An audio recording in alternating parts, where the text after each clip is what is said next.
one, a violent vertical edge setter. I see some gas on this. Get that mindset to put your shoulder on somebody. Dig, drop. You're finished. Hey, first down. This is weird. It worse than last time.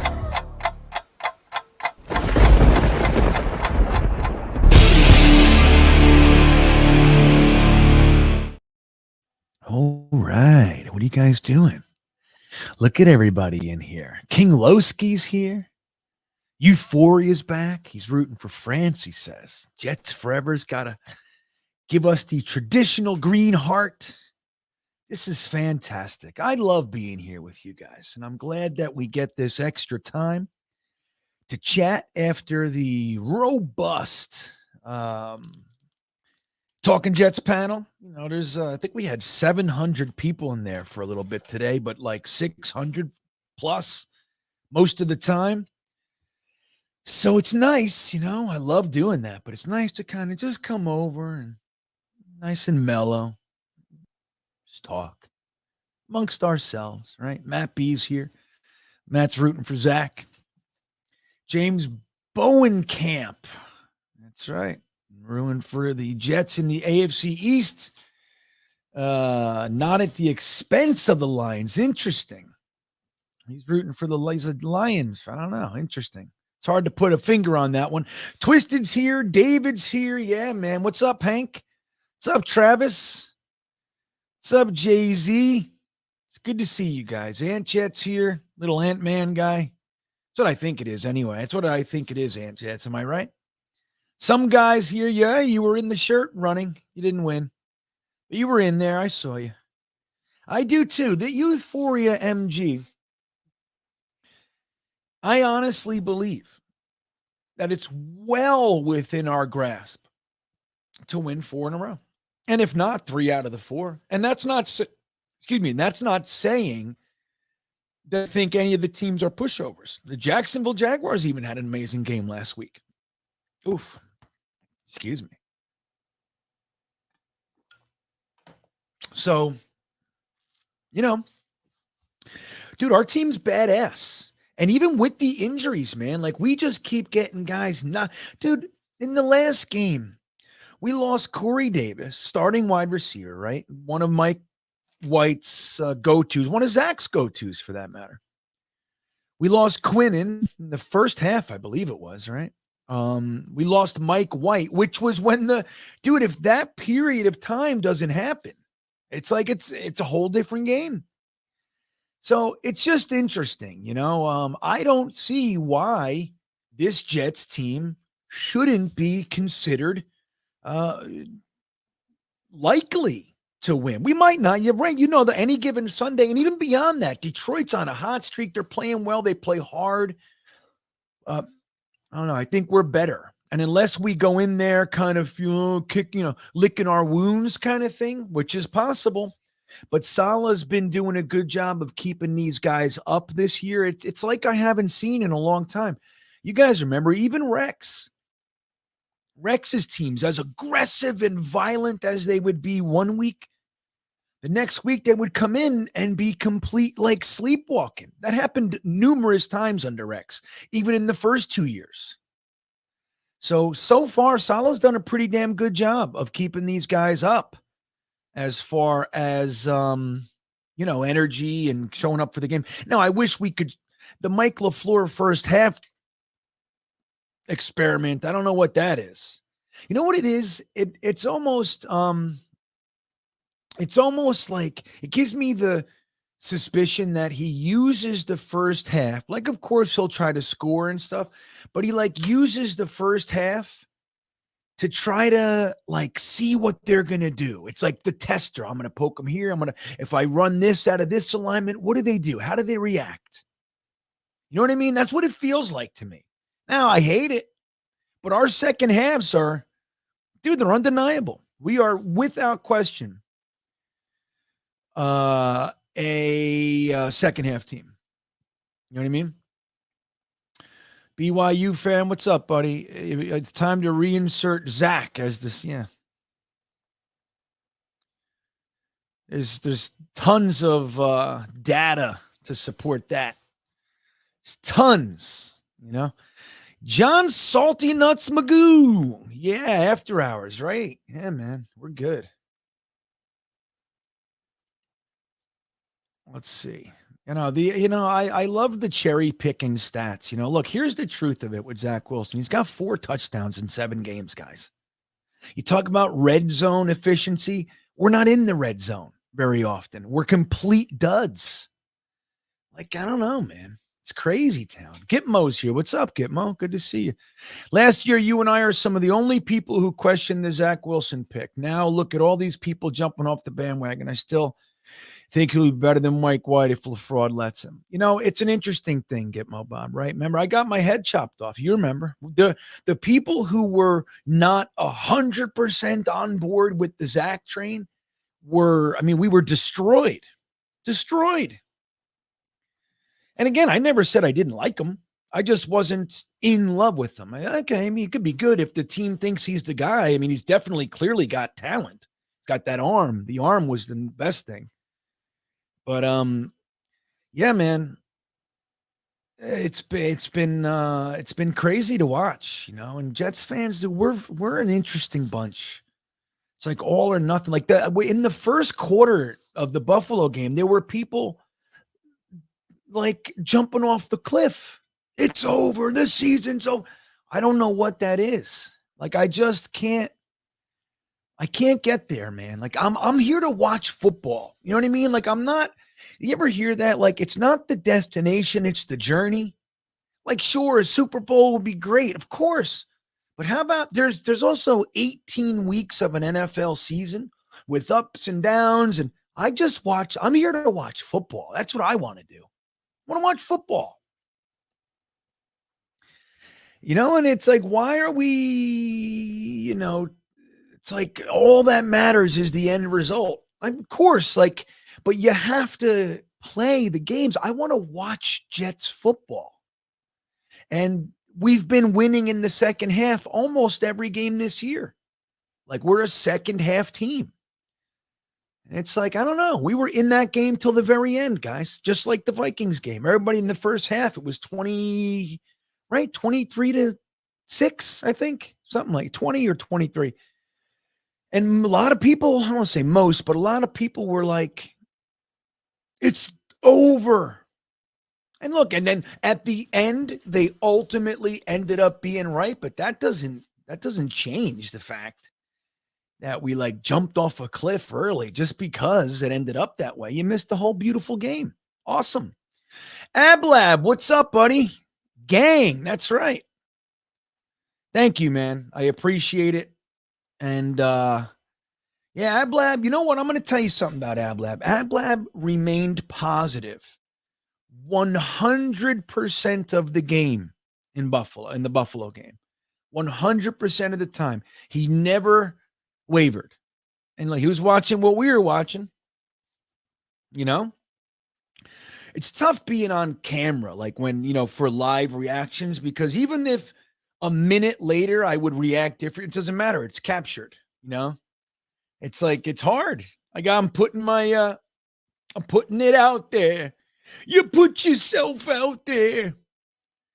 And it's funny. Because, look, I'm a very reactionary person. I react. Oh, yeah, woo, no, fuck you. That's how I am. And then it takes me 5 seconds, and I go, all right.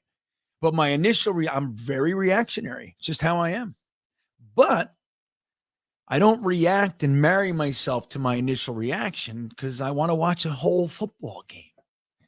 So much better. Can we not agree that this team, this season is so much better than the last 7 years?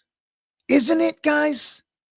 So much better. And if we don't end up in the playoffs, which I still think we're going, if we don't end up in the playoffs and we end up with 9 wins or something, is that not a success, guys? We won 6 games in 2 seasons. And the year before that, we won 7, but we all know how that went. It was still fun to watch the team win.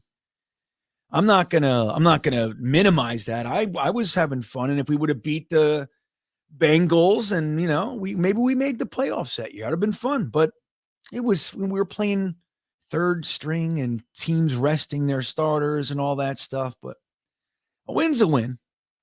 It doesn't matter who you play. But yeah, man, it's just, I don't know, this season, it's just so different. It's so different, and it's exciting, man. It's exciting. Ryan Wooldridge, could the Jets beat out the Giants? Yep. I think we're better than the Giants too. Now, obviously, Ryan, that wouldn't happen, but I think I get what you're asking. Like, just hypothetically, could the Jets beat out the Giants? I think that's what you're saying. Yes, I think we could beat them, but the Giants are NFC, so it doesn't apply to us. We're AFC, they're NFC. I think you probably know that. But yeah, man. So what else? What do you guys think of I'm going to scroll down and try to catch up here. There, I'm almost there. Nice. I want to ask you guys a question. Let's talk about the Garrett Wilson thing. Number one, he broke the rookie receiving record for the New York Jets, and we have 4 games left. Number one, that's first. Isn't that exciting? I mean, in the last 2 weeks, we saw a first ever 60-yard field goal, and we saw a rookie wide receiver break our rookie receiving record. So this is the best performance from a rookie wide receiver in our history. We're watching it right now together. Can't we find a way to be positive? And let that carry us. Hell yeah, man, this kid is a stud. But what do you think about the fact that he was clearly out of bounds, 2 feet out of bounds, and he was crushed, and they didn't call a flag? And that's not the first time they've done it to us. And he said that a ref in the Patriots game said to him, when he asked for a call, he said, this isn't Ohio State anymore. So what does that mean? What does playing at Ohio State have to do with anything? Now, somebody said to me, well, Ohio State is used to getting calls. I guess they favoritism or something like that. At least Michigan fans probably feel that way. I don't know. But it doesn't matter. If your feet are out of bounds and somebody hits you, that is a late hit. If somebody pulls you around the throat while you're trying to go that is holding. I don't give a shit.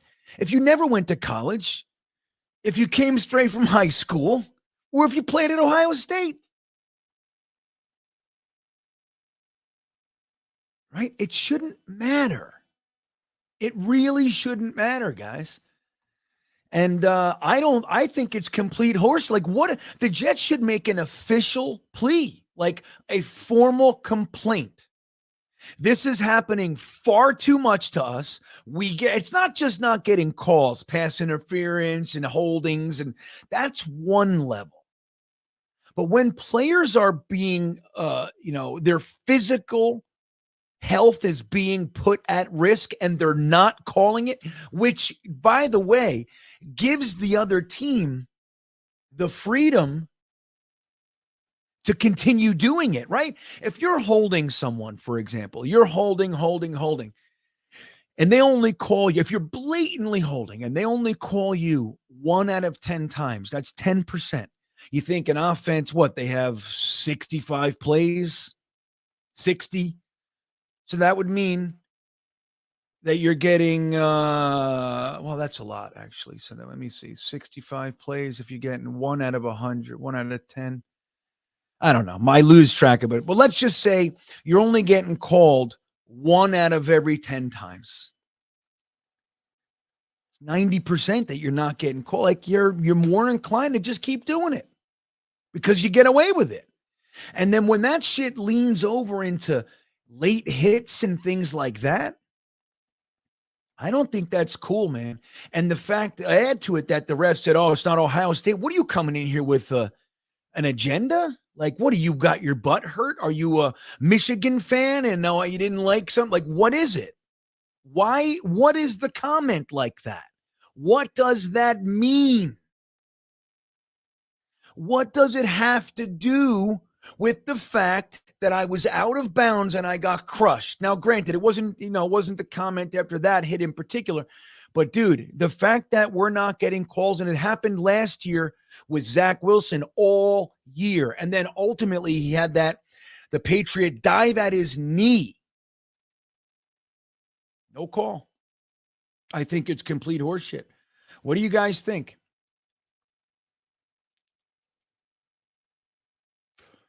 What do you guys think? I know. I think you're jumping on Ryan. I think he was just asking if we think the Jets could beat the Giants. I think that's what he was going for here. Let's see. I know. And then are they gonna penalize him or fine him for saying something? Like, that's not good. If I was the Jets, I'd be making a formal complaint and I would put it in the news and everything. This has got to stop. Because on top of that, guys, it's putting us at a severe disadvantage. I mean, in the Vikings game, can we deny that there were, let's just say, 3 major pass interference penalties that they didn't throw the flag? Again, we don't want to bitch about it. There's holding every play. Yes. There's always shit. There's always that stuff. There's always some bumping and grinding. Sure. When you're not playing the ball, the receiver jumps up and you just cream them.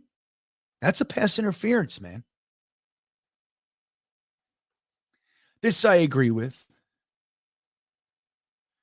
Garrett, we'll see how it goes next year. There's been plenty of players, King Lowski, that have come out of the gate like rock stars and have just floundered afterward.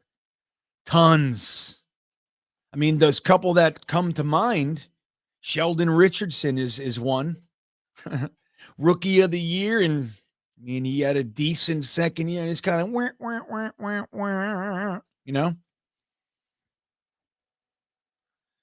Nice try, Rusty Spooner. I don't have that engaged. I don't have that going on. I took that out. I was doing that for a little while, but yeah, well, I worry about that, Raw Power. Like, is he now are they allowed to completely like tear him up? Like, that would be incredibly poor business to allow that. Like, send a message. I don't know, man. It's interesting.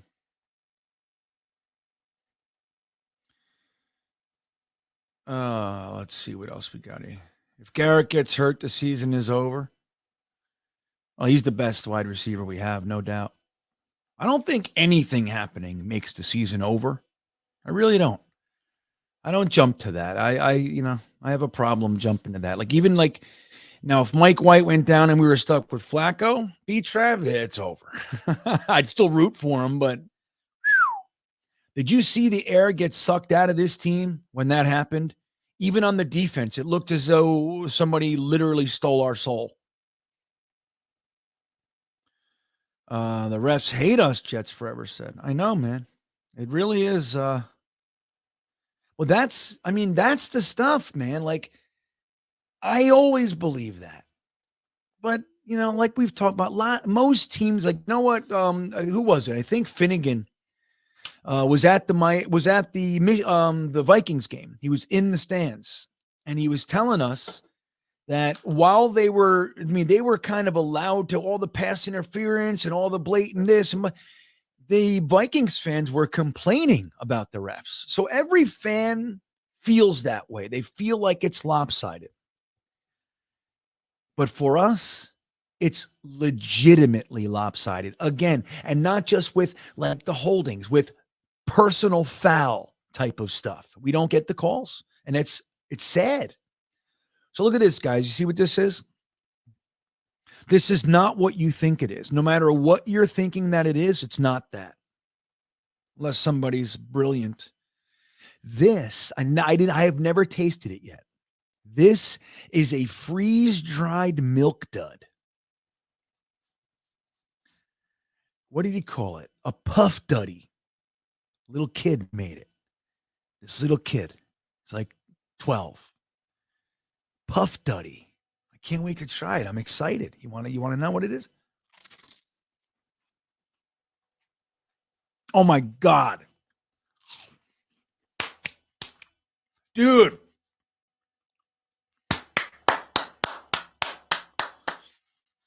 Oh my God. Think about a milk dud without all the crap, without all the. Oh my God, that was wonderful. So nobody wants to answer the question. Nobody's even commenting. It's crazy. Here we go. Eddie says Joe B has been on it. The refs control the game, and we always have to overcome them. Yeah, and it's bullshit because again, like we're a young team, like we've been in the basement, dude, legitimately in the doldrums, right? Like we've been worse than anybody, even though teams have had worse records. Like, isn't it a funny thing to think? As bad as the Jets have been, we've never had the worst record in the league since 1997. Isn't that crazy to think? But even though that's true, we have been the most embarrassing franchise for that stretch of time. Like other teams have been worse, but they've had a good year, or you know what I mean? Like we were just basement dwellers. Hiring Adam Gase, firing our GM after the draft, like all kinds of silly shit. Hiring the coach before you hire a GM. Like, what is this? What are we doing? You know, Lab, I wonder that. Like, at what? Look, they all have big money, right? These guys are big money guys, billionaires. And you have to think that every single one of them wants to use that influence to some degree. That's what they're used to doing. That's how they live. So, like, which owners have the real power? Like, are there owners that don't have as much power? And you would think Woody would have a lot of power. Number one, he's Johnson and Johnson. I mean, who has more money than them? Right? Who has more money than Johnson and Johnson? Fucking Band-Aids, Q-tips. No more tears. But and New York, the New York market, multi-billionaire. Wouldn't he have influence, Hablab? Like, how can someone have more influence than him? And I wonder, man. I seriously wonder that. And I think, how could it be so skewed against us when we have all that backing to like support why we should be at least given a fair shake, if not considered greater? But I don't know. Rusty wants to know, are we fans allowed to file a plea to the NFL? I know, right? We have any lawyers in here? Let's do a thing. Let's compile our data. You know we got it. We're crazy. Let's compile our data and get it over to the league and say, we are suing you.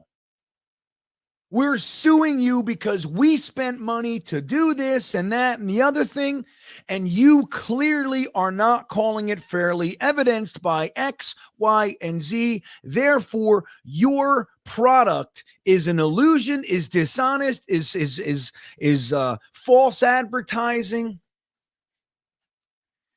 Not to mention, you made us sad. You know how many of us cried last week? Millions. I don't know. Maybe we could do that. Okay. Chris KV, thanks, buddy. Thanks for the super chat. He says, one thing to remember is a minority of these stars we have are just young men. Minority. Wait until they start packing on grown man muscle. G-Dub with 10 more pounds of lean muscle would destroy any defender. That's a good point. And like, think about it. Like, the NF being in an NFL offseason, NFL programs offseason, now that they know exactly what they want the player to be. Getting that acclamation to the NFL, understanding and believing, like, bro, I know I looked up to these guys my whole life and I wondered, I was nervous and all that. I'm better than all of them. You know what I mean? That takes a minute. Like, dude, these kids, they come into the NFL, they're 20, 21, 22, and they're on the field with people they've been watching since they're 5, 10 years old, whatever it might be. It's like, oh my God, that's Tom Brady. You know what I mean? Holy shit. That's Patrick Peterson. It's Jalen Ramsey. Oh my God. And he's being dirty with me. He's playing dirty. And then once you realize that you can actually, you can beat him, like that, once that stuff settles in too,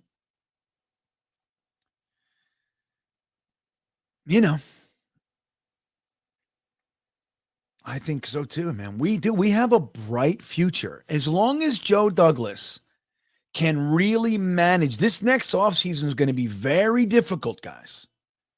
We have a lot of people to figure out if we're going to re-sign. And we have some very key people that are going to want to get paid. Quinnen, McGovern, Mike White, depending on how the end of the season goes, right? We have a lot of guys. It would really be good if some of the guys with injuries, a la Becton, Corey Davis, like if they could stay around and actually be an impact, that would really be helpful. But I don't know, man. I don't think you can count on Becton, man. And it sucks because, I was all Becton this offseason. All Becton. And I still believe, the kid's so talented, man. And he's so young. He's only 23. He might be 24 now. So we have to figure that all out. So it's going to be an interesting offseason. But as long as Joe Douglas can manage that,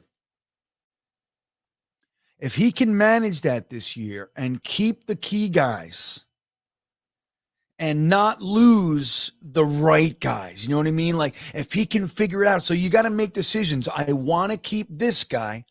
And I don't want to keep, I have to let this guy go. You don't want it to be that you kept the wrong guy, right? Like, remember in the offseason when we did our cuts, the Jets had the most players claimed off waivers. 7, I think it was. I got to lower the light. My eyes are bothering me these days, man. Hold on. I just got to lower this. Let's see. So much better. Sorry if it's a little feeling grainy tonight too. I don't know. It just looks grainy. Let me see something. How's that? Right? It looks weird. Hold on. Yeah, that'll do. Remember, so we had all those guys that we cut. And then some of the guys that we cut, like what the hell was his name?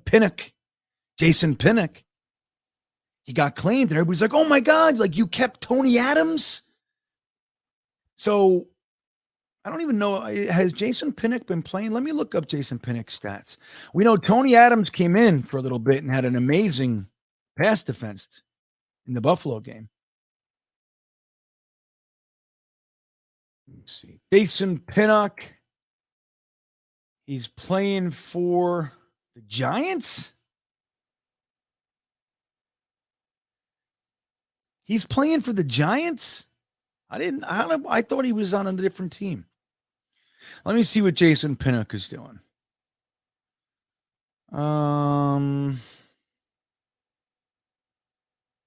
much. Let's see. He's got a couple tackles here and there.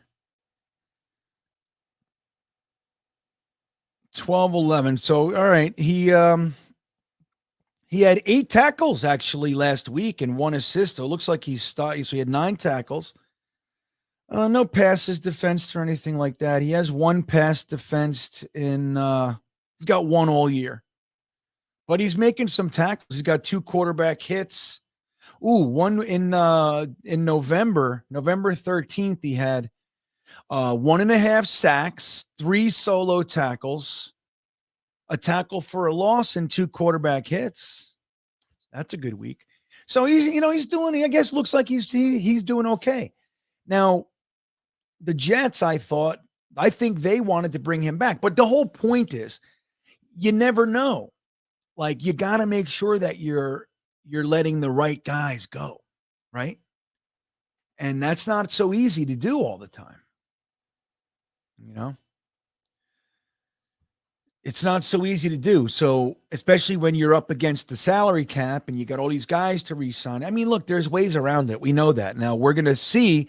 Joe Douglas hasn't been in this position yet. He's been the guy tearing a franchise down, acquiring capital, like for all that you assess all of the value you have. Anyone with value, I'm getting that value for them because I don't believe this team has anything that I want. They kept Quinnen. Interestingly, they kept Nathan Shepard. Right? I mean, who else we got? Wesco's gone. Berrios, he was signed before. No, he was Joe Douglas too. He was just Gase Douglas.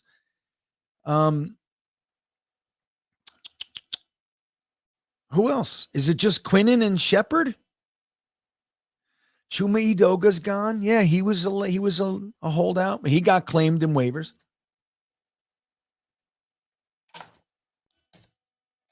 So basically, he flipped the entire franchise in 3 years, and he managed to get all that value. So that was great with the trades and Sam Darnold and Jamal Adams and Leo and Avery Williamson and McClendon. He was able to do all that. Jared, Willis and all that.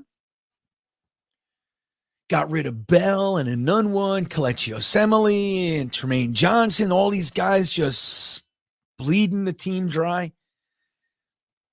And that's great. He did a great job. And clearly he figured out how to acquire true talent with the right attitude. I mean, these guys are outside of that shit with Elijah Moore, week 5, I think it was. Outside of that, which I will always maintain that was handled very, just terribly. Very bad. But if he's going to be on the team, might as well use his ass, right? He's a talented receiver. But all these guys, not only are they crazy talented, rookie of the week every week and, best rookie wide receiver we've ever had and all that. Not only are we seeing that, but they have the right mindset. They're crazy hard workers and, great work ethic in addition to, top shelf character and team, mentality and all that stuff. So Joe Douglas did that too. But now we are seeing for the first time that he's got to balance. He's got to balance it now. Now you have no money. Now you got players to pay. How are you going to do it? I'm real curious because I'm not an expert on the money side of things, how to creatively maneuver contracts. Just I'm not numbers. I get lost in numbers. I've always been that way. You know what I mean?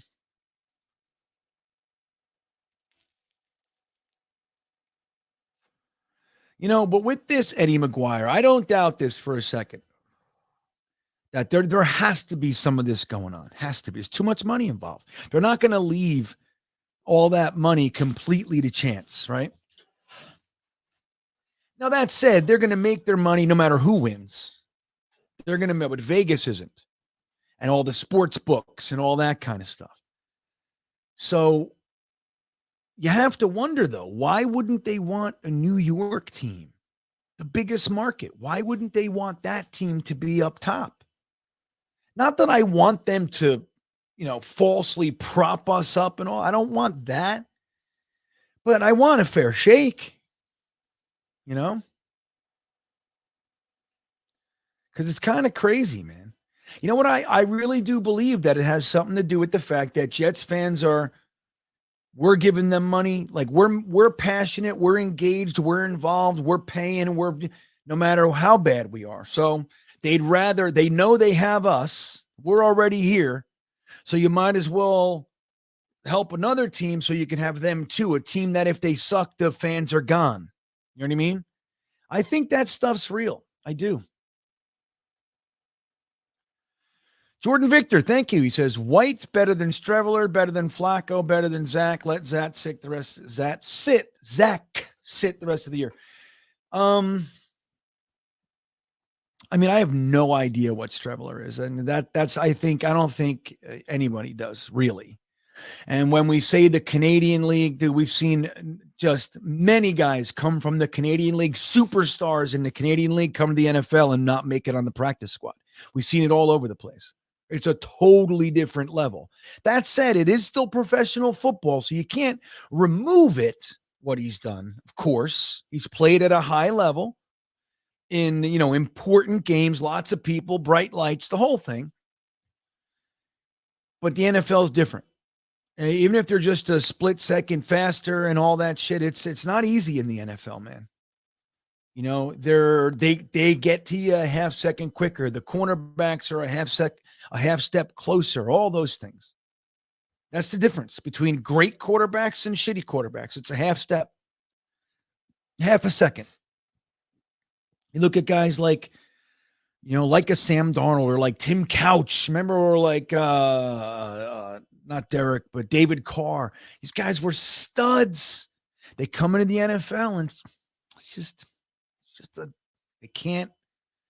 doesn't work. So the idea that we know what Streveler is one of those things. It's like, I've been a Jets fan for a long time. I've seen dozens of backup quarterbacks that the fans were convinced were the best and should be the starter. Mike White is a rare success so far. Rare. It's very rare for us. Now, you know what's interesting? Let me tell you guys this.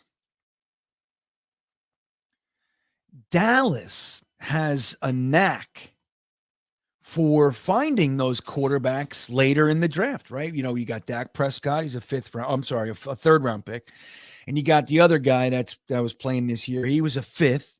You had Tony Romo, who was an undrafted free agent.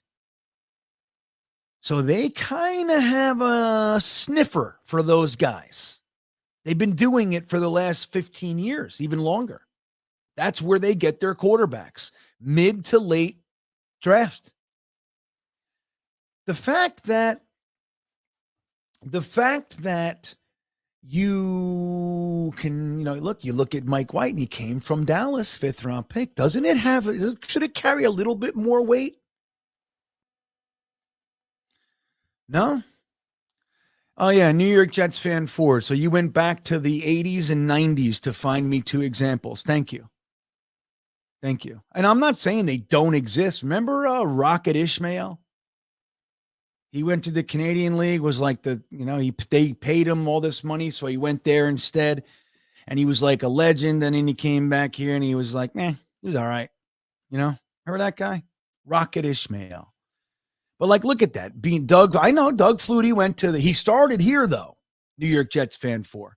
Doug Flutie was the Chicago Bears quarterback and was a complete flop. Okay. He went to the Canadian League, was like the best ever up there for, 8 years, a long time. I forget how long.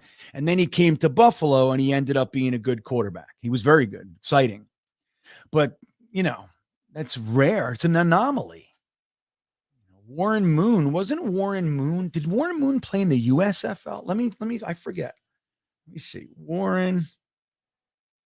And again, if you're going back to Warren Moon and Doug Flutie, I don't know. Are there any others? Maybe there are. It's few and far between, man.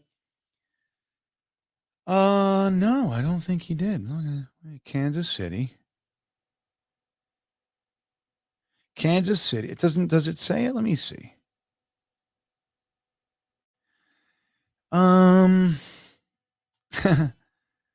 Warren Moon was the 50th overall selection in 1960. That can't be What is this? Oh, since 1960. All right. Okay. Weighted career average. I don't know. Did he go to the Canadian League? It says that. Let me see here. Let me see. Warren Moon. Let me see. Let me go to his wiki. Let me find out that way. Edmonton Eskimos. There you go. Jets fan 4. So the Edmonton Eskimos. He was there for 5 years. Yeah. He didn't go to the USFL. I had that wrong. Yeah. But I mean, shit. That was 1978 to 83, bro. You know what I mean? So, and look, Strevler might be the best thing since sliced bread. I'm just saying it's rare.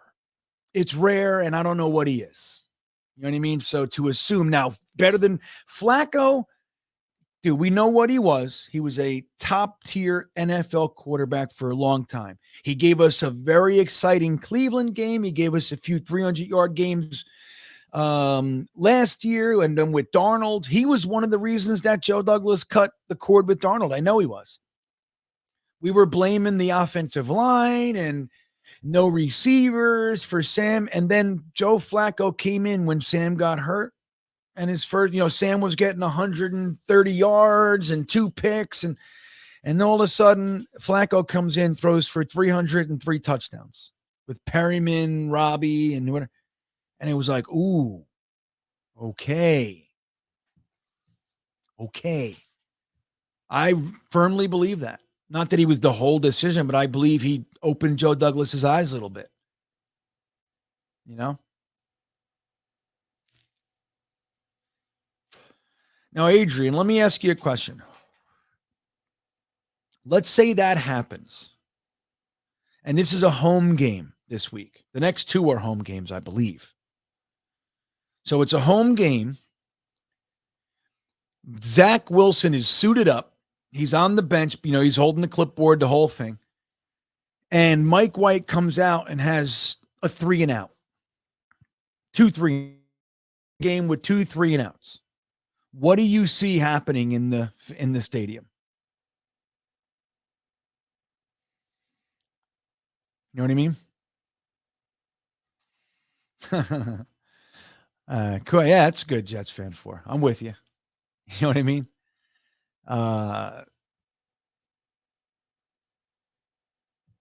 No sweat one way or the other. I'm with you, buddy. It's good though. Those were good pulls. Particularly Warren Moon. I didn't even remember that he played. I thought it was USFL. I had it wrong with him. So what do you think is going to happen, Adrian, in the stands?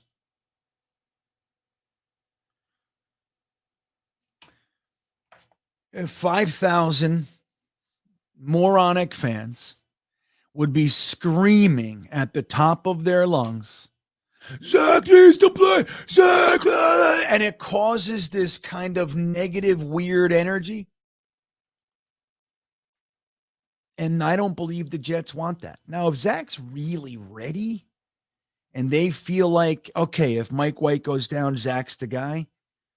Okay. But again, it's bigger than just, it's not as simple as just one thing. There's numerous perspectives that you have to consider. And I don't think that the team is going to split. I don't think there's any people on the team, not one player, that wants Zach to be injected over Mike White. I don't think there's one. Not one player. Not even Berrios.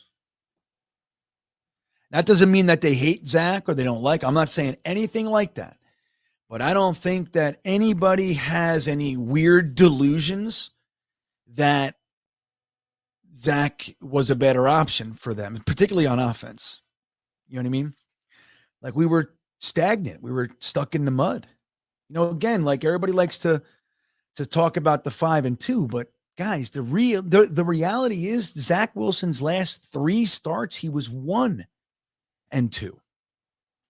Now you can argue that the one victory was against the Bills, which was fantastic. But again, he had 150 yards, guys. Well, defense had 3 picks, or but 2 picks. You know, it was a lot going on in that game. Zach had a good game. I'm not taking it, but 1 and 2. You know? So, you know, you gotta think about all the variables, man. All the variables. And I think if your quarterback is throwing for 300 yards every game and you're 1 play away from winning 2 games in a row against the NFL upper echelon, like, it's going to pop. If your quarterback continues to do that, it's going to pop. It's going to, the seal's going to break. Now, conversely, when your quarterback's throwing for 150 yards and you keep winning, at some point it's going to come to roost, and it did. They couldn't overcome it much longer, you know? And again, it makes me sound like I'm throwing stones. I'm not. I'm just being real. It's just what's real, man. I know, but fair enough, Adrian, but if he's suited up and Mike White has any struggles, there's going to be people yelling, and I mean, it's going to be a whole weird thing. And I believe that they probably want to avoid that. Now, that said, I would totally be willing to put Streveler in there behind Flacco. I mean, I don't think Flacco should ever suit up for the Jets again.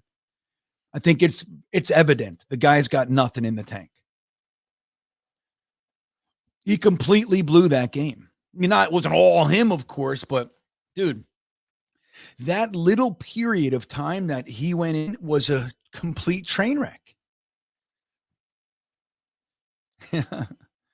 It's crazy.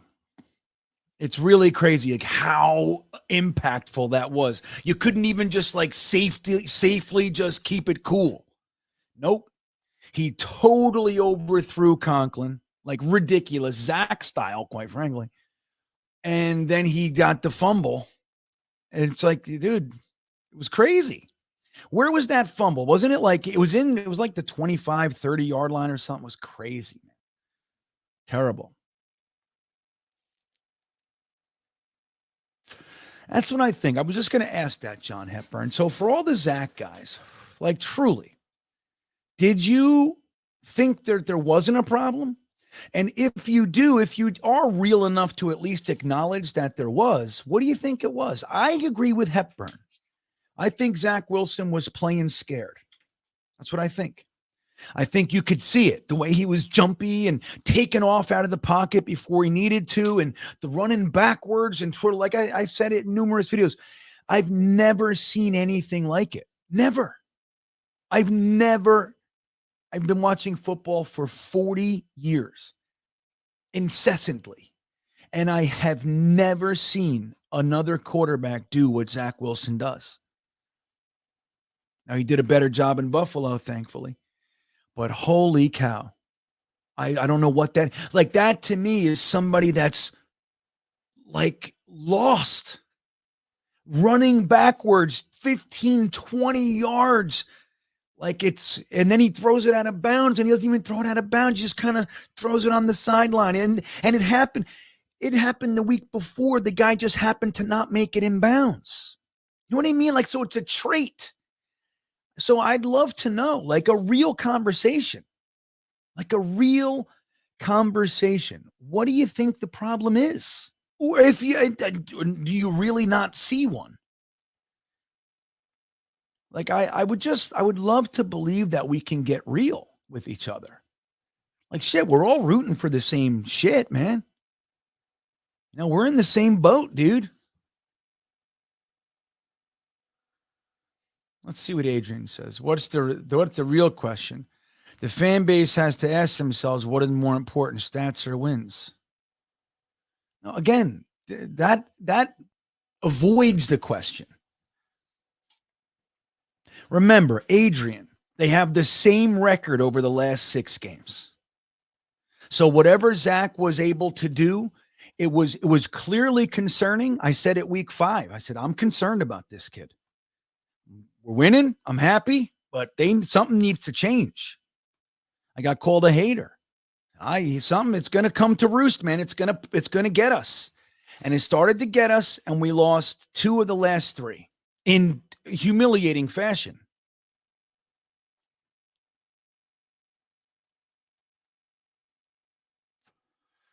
Oh my God.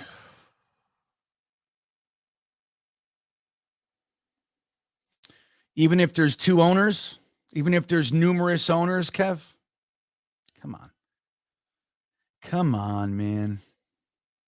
I know it seems that way, Jets Unleashed. It's like there's a million excuses. And that's not to say that other things aren't issues, right? Like, like I defended Zach all last year, like with the interceptions, like two of Zach's picks hit Corey Davis's hands first. So there's that. One hit Berrios in the chest and popped up. So 3 of his picks last year were not his fault. Definitely one this year wasn't his fault with Conklin. So I defend him where I can. Absolutely. But the idea that he's this perfect, I don't understand it. Jets, New York 102, GreenBean, win and you're in Dolphins game. You going? I can't go down to Miami. I'll be watching it though. Jets, New York 102. You going? Are you in Florida? I can't pull together anything like that in real life these days. You guys know I pushed reset on my whole life. I changed careers, everything. I could have 4 years ago. Hell yeah.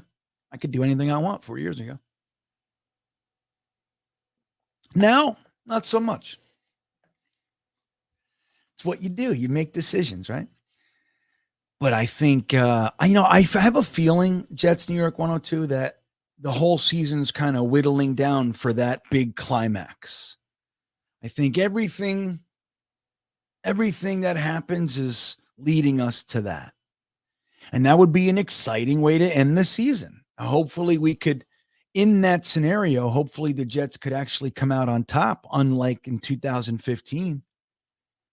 But the Miami's a significantly better team than the Bills were back then too.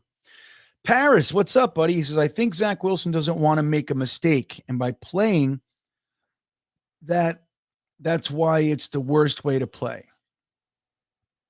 Oh, playing. Yeah. Okay. Playing in New York is a tough place to develop. Oh God. I was just talking to somebody about that earlier this evening. Like it's one thing, to adjust to the NFL, particularly from BYU. Dude, the guy, I tried to tell everybody, he was very untested. Like his raw skills were undeniable, but he was untested in large part. And you knew this kid's going to have to develop. And then Greg Knapp, they're like, well, Greg's the best you can get. Okay, great. And then we had that loss, that tragic passing of Greg Knapp. It left the Jets kind of in a lurch with this young quarterback and no real quarterback coaches on the roster. So they went and got Kavanaugh. They brought in John Beck to try to, and it worked. There was progress for sure. But I think, just like you're saying, the fact that Zach is struggling, like I think maybe if this was happening in like Kansas City, maybe even Seattle, like, Arizona, like there's more patience for that. Here, you're under a microscope, like the press is trying to catch you and stuff. That's what they did to him after the second New England game. They asked him like 3 times, do you think the team's upset? You think people are frustrated? He answered it 2 or 3 times, fine, but aggravated. But he's upset. And you're like poking him. And they finally asked a very similar question in a different way, but it was the same question. Do you think you let the team down? Do you think they're frustrated with you? They were asking that question numerous times.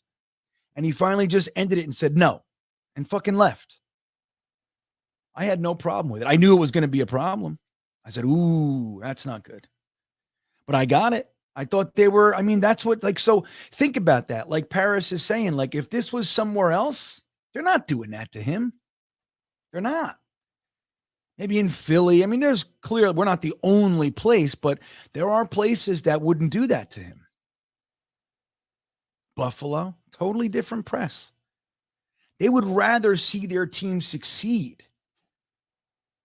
That's why when I had Connor Rogers on, I asked those questions. Like, why does it seem like the press in New York wants to, they value the grime more than anything, like anything positive. They will search it out. Why? And I know if it bleeds, it leads. I get the whole thing. But at the behest of some young man's career, like you're going to drag them through the mud?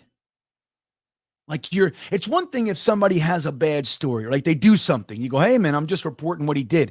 It's another entirely to poke and prod and pry it up and go, ha-ha! He said one word. I got him. You know what I mean? And I felt like they did that to Zach. And it's and it's unfortunate because Zach somewhere else might have a shot. Here, I don't know, man. I don't know. And that's his talent and stuff aside.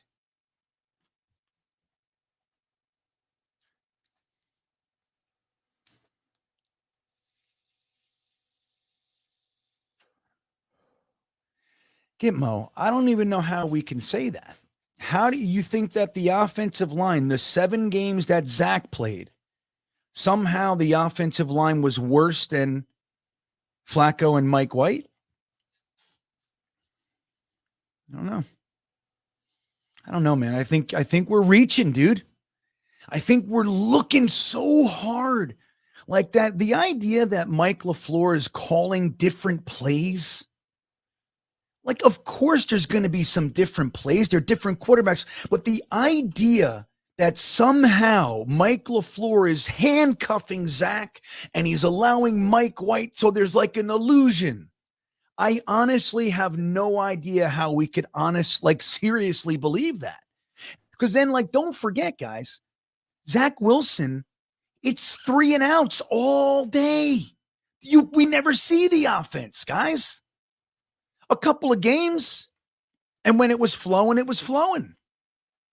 I think my favorite game for Zach was the Miami game. I can't remember exact, but I think that was the one where I felt like, okay. And let me see what his stats were. Let me see here. Yeah, let me see here. Zach Wilson stats. Let's see, Gitmo. Let's see what he did. I feel like the Miami game was the best. I might be wrong. 14 of 21, 210. That's crazy to me. Pittsburgh, he did better. No touchdowns, no interceptions. Didn't he run a touchdown in Miami? Maybe I have that wrong. I think he ran one in. I don't know why. Again, I don't know why they don't count that. What is that? Let me see something. Rushing, Miami. 4 rushes for 2 yards, 1 touchdowns. Right. So that was that was the game he had a rushing touchdown. That was exciting. But I felt like the Miami game, he looked the best, even though he only had 14 completions. In Pittsburgh, he had 18 of 36. 50% completion percentage, guys. 1 touchdown, 2 picks. Now, the 1 pick was Conklin. It hit Conklin's hands. That was that one. But it's crazy to me, how deep we're looking for excuse. Why can't we just say, yeah, dude, the kid's fucking up? Cooper Rush. That was the name I was thinking of. Thank you, Mr. Forte. I could not find his name in my brain. I was flipping through my files up there. I couldn't find it. Yeah. It's just... Yeah, euphoria. He might have balls in the red zone, but tell me how often he gets us there. I honestly don't know. I know Brees. Michael Carter, I think, had 3 touchdowns, right? So got to be down there a little bit, but I honestly don't know. But yeah, man, it's a fucking sloppy game. I know what I'm going to shoot real straight with you guys. I hate that our standards are so low as Jets fans that this shit's okay. Now, it's one thing to support somebody and not chop their head off prematurely, and I'm with that too. But for 2 years, almost, we've seen some of the worst play we've ever seen. Why are our standards so incredibly low? Like, I love watching my quarterback throw for 300 yards. I love having 460 yards of offense. So because a guy drops a pass in the end zone, a guy steps out of bounds, we don't win the game. So, okay, it's disappointing, but shit, those games were fun to watch. You know what I mean? And that leads me to believe that we're going to be a good team, not escaping by the skin of our teeth. I don't know what's up with, I don't know, man. Maybe I'm off. Maybe I'm wrong. I'm looking for fucking fun football with a good team that can move the ball. And if they do that more times than not, they're going to win. It's crazy. I don't know why our standards are so low. Sam Darnold, Zach Wilson. I didn't think we could have worse stats than Sam Darnold. I didn't think that was possible. And here we are. Aquamazing Solutions. Thank you for the super chat. He says, Zach won't stand in the pocket like Mike will. We take those brutal hits. It's why Zach has happy feet. And I like Zach. Dude, I feel the same way. There were a couple options. Examples where you know damn well Zach would have taken off. And Mike White stood in there to the route developed and he hit him. And it was a beautiful strike. 20 yards, 15 yards, whatever it was. The last one, there was one to Elijah Moore. There was one to Ty Johnson a couple weeks ago. Like, you just know Zach's taken off. Now, if he ran like Josh Allen a lot of the time, okay, then you'd be all right with it. I think Zach's best game on the ground was 45 yards, I think. And that's nothing to shy. That's nothing to poo-poo on, but it's like at the same time, would you rather have that 45 yards or another fucking $150 passing? Or whatever, 100. You know, I don't know, man. It's crazy.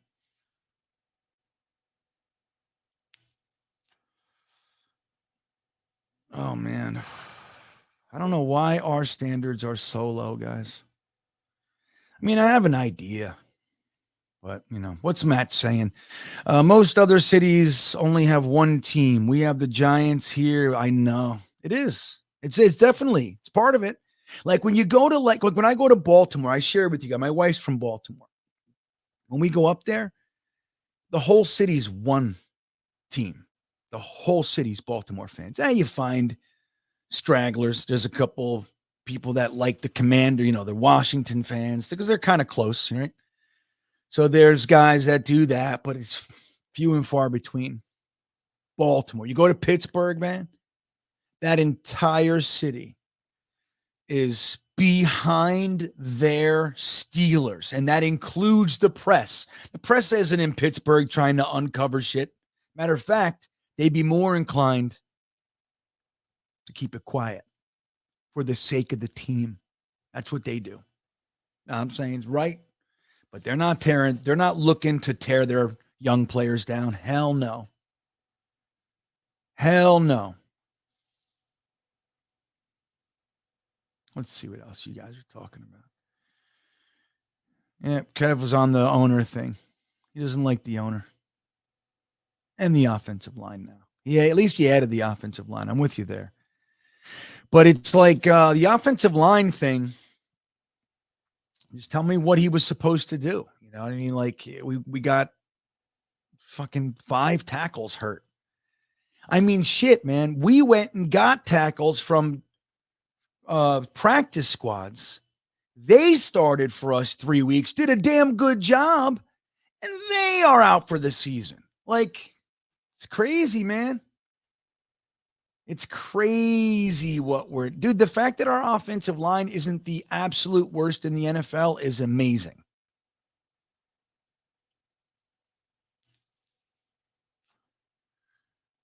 Yeah. That's good stats, Adrian? Is that what you're talking about? You said those were good stats? That's what I mean. Like, we're completely... I don't know, man. Let's just pick I'm going to pick a random quarterback. I'll look in the chat. Just put a random don't even think about it. Give me a random quarterback, somebody that has started At least 7 games, let's say. Just give me a random quarterback. Let's look at their stats and see what it is. Random. Let's just check. I have no idea. I'm not like planning anything. Give me a quarterback. Geno Smith. We got Brady. Well, Brady, even though he's having a bad year, it's still probably better than anything. We should look. Let's do Brady, Jets best. Let's do that. Jets best is a big Zach guy. All right, let's do Brady. Tom Brady stats. Let's see what Tom Brady's doing this year. Okay, and this is a notoriously bad season for Tom Brady, right? We know that. This is a bad season. I didn't even look at it yet. I'm going to share my screen. I have no idea what it is. I have not kept up other than to hope he loses every single game, right? That's it. Let's see here. Here we go.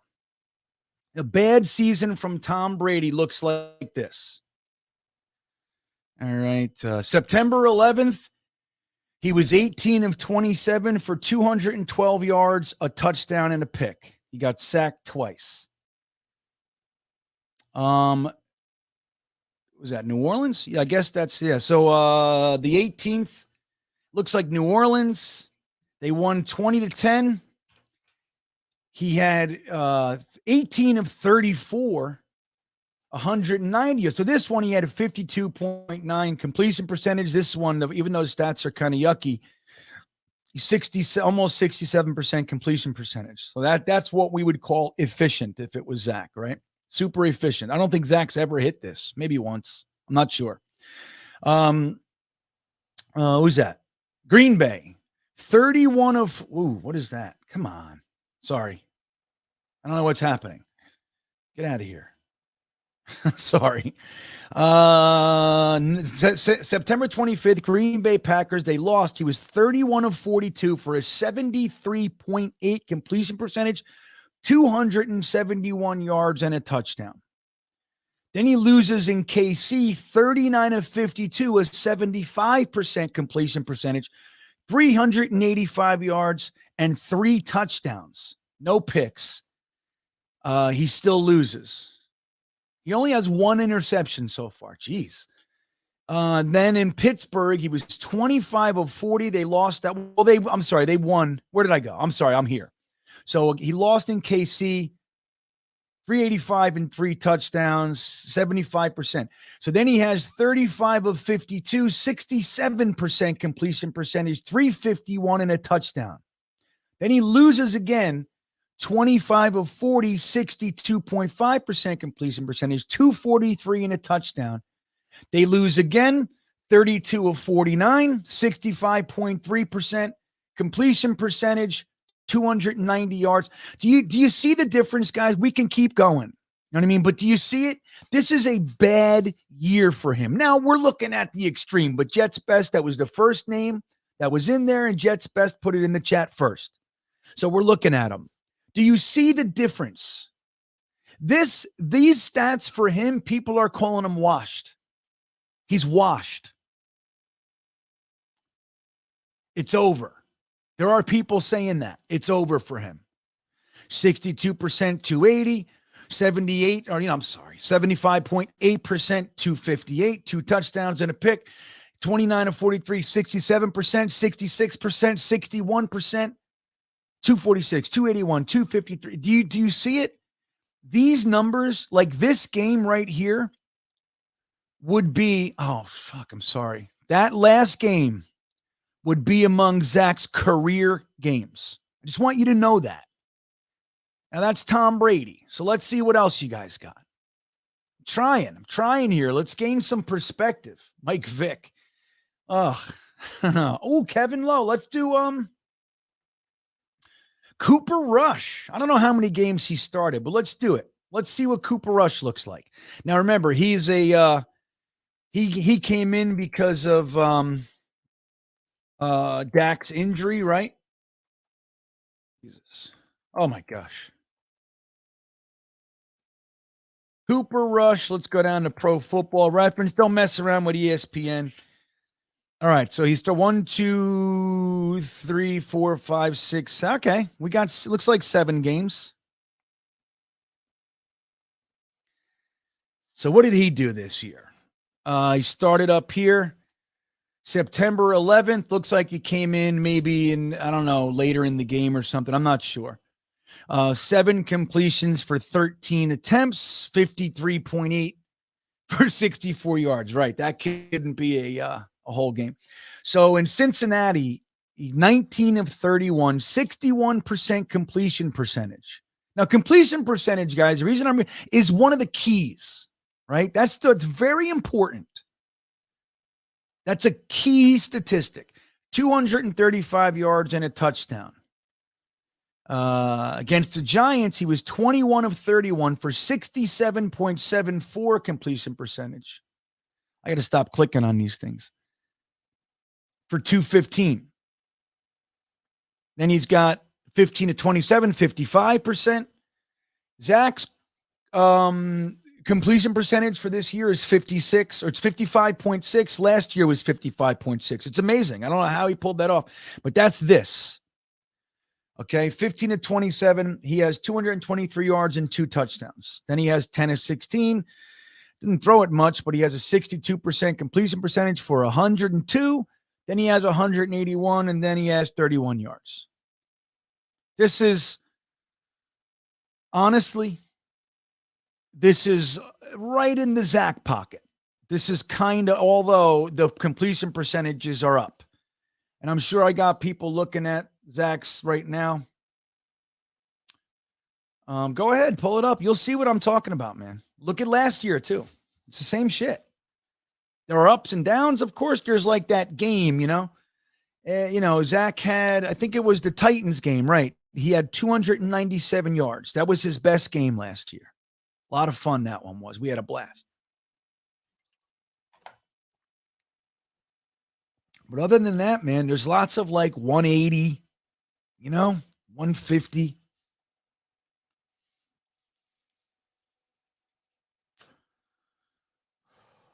Let's see. I'm going to look for a couple other examples. I don't know. I lost it here. Zach has 6 total touchdowns, 5 interceptions. Yeah. Jets forever. Right. He's talking about the 1 rushing touchdown and the touchdown that Berrios, like the Philly special. So he's got 6 touchdowns in 7 games. Mike White has 4 in 3 games. So, I mean, by that logic, you know what I mean? Like, we're talking about 6 touchdowns in 5 games. I'm sorry, in 7 games.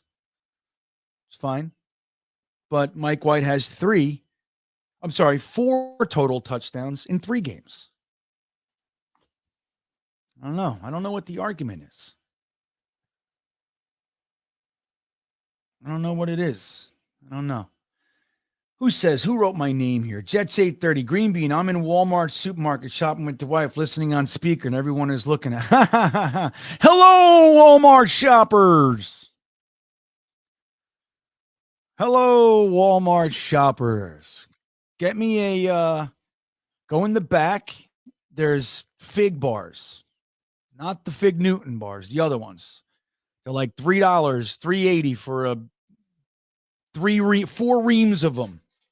Get me that, Jets 830. See what you did, Jets forever? This is when you know somebody's doing something. When you can't just put it all on the table, guys, there's something. So they're feeling the need to hide something. He said Zach has 6 total touchdowns.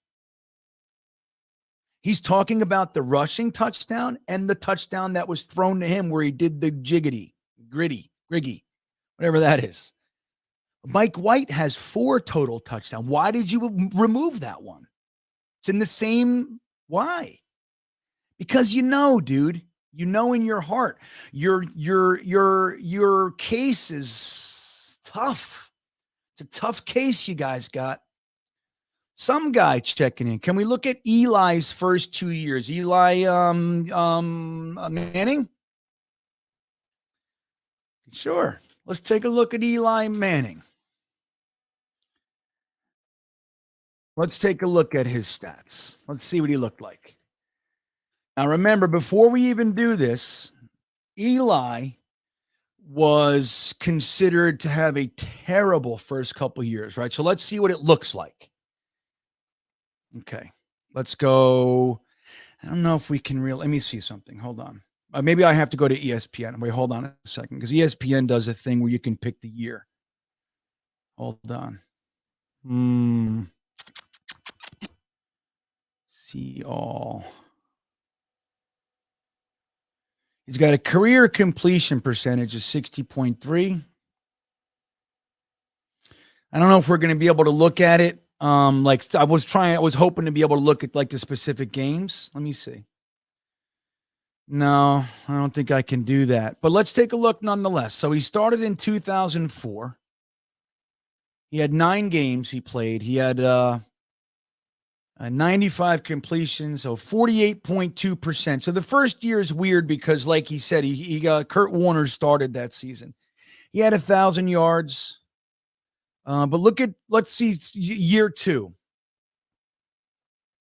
So some guy, this is you, okay? This is for you, right?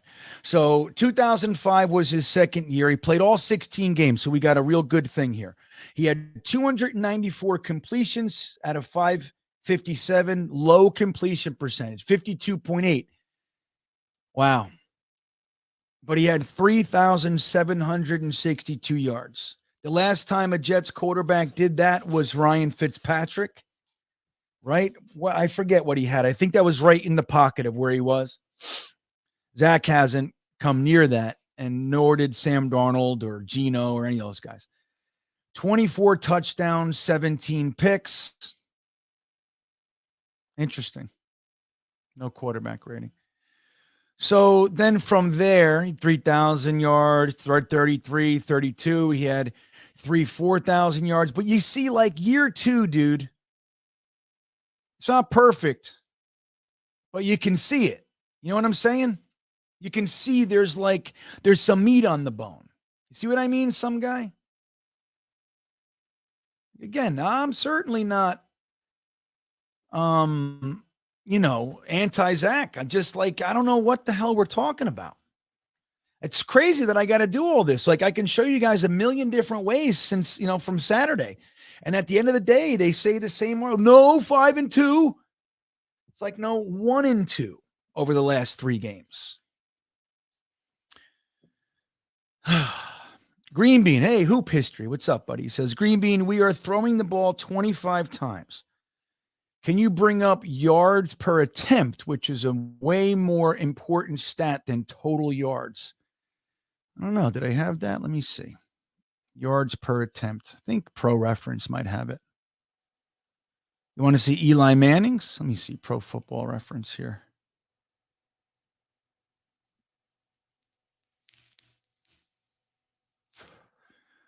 Eli,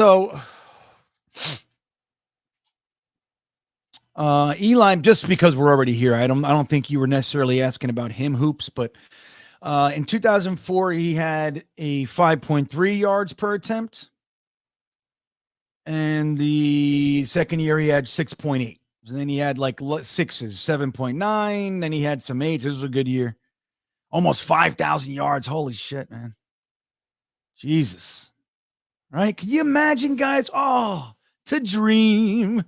All right, so let's take a look at, we'll do Zach versus Mike White. Let's see what we got here, okay? Let's see what we got, guys. So his yards per attempt. Right, this is Zach? Yeah. Zach, he has 7, and then he had 10 yards per attempt, 6.11 yards per, so yeah, 7, 10, 6, 4.5, 8.5-ish, 8 3/4, 6.1, 3.5 the last game. All right, let's take a look at Mike F. and White here. Wait, real quick. You guys doing this? You doing it or what? Oh, you can't see that, can you? I was voting for Bam Knight. I vote for Bam Knight no less than 100 times today. No less. I voted for him the whole Talking Jets panel. Mike White. Mike White. Let's see. How great is Pro Football Reference? Right? So here's Mike White's games. So Chicago, he had 11.2, and then he's 6.5, 6.1. Right? So this one was better than any of Zach's. I'm sorry, not here. I keep doing that. What is this one? Average yards gained, adjusted yards gained, passing yards plus 20. I don't know. I get lost in the sauce hoops. I really do. So yards per attempt, minimum 14 per attempts per scheduled game to qualify, minimum 1,500 passing attempts. So whatever.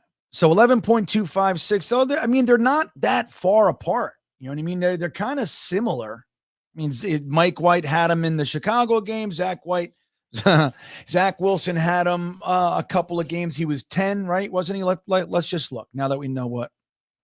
Here it is.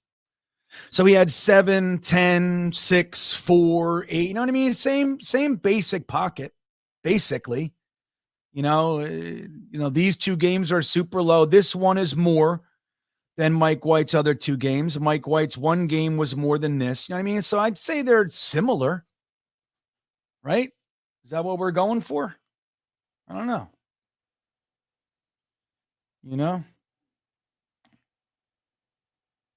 I didn't say it was against the Bears. I just said it was like you said, Zach has 6 total touchdowns. And then you said Mike White has 3 touchdowns in 3 games. All of them against the Bears is what you said. I know what you said, buddy. I'm just saying, look, all I'm asking for, my good friends, all I'm asking for, if we're going to have conversations, all I ask is that we put all of it on the table. If you change my mind, I'll change my mind. Like somebody called me in the last stream. I think it was BYU fan. He might be in here still. He said something, you're wishy-washy or something like that, or change your stance. Change my stance? Dude, I reserve the right to change my mind every 5 minutes if I want. If new information comes and I look at it and go, all right. Well, now that that's included, I think this. What the hell's the matter with that?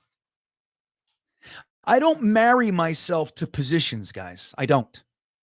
Not to say emotionally, I don't feel it. Like I'm rooting for this guy. Wanted him in the draft and we got him and I'm rooting. Don't get me wrong. I feel it.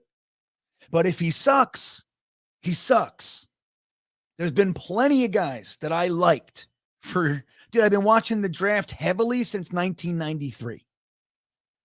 That was when I first started really getting into the draft. 93, 94. Maybe 91 too. I was like a senior in high school when I first started I watched the games. I was going to the games, but I started digging into the draft.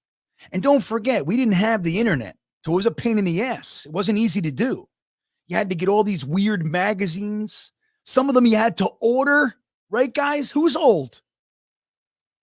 You know what I mean? If you wanted to be like we are now, you couldn't just pop on the computer and type in Pro Football Reference and get sucked into the wormhole of statistical information. It was fucking hard.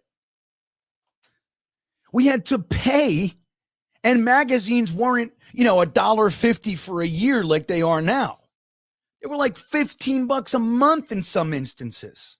You get like 4 a month, or I don't even remember. Maybe it was 1 a month and it was $15 a year. Whatever it was, you had to wait for it to come. Remember? It was a fucking pain in the ass. And I have been doing this like that since the early 90s.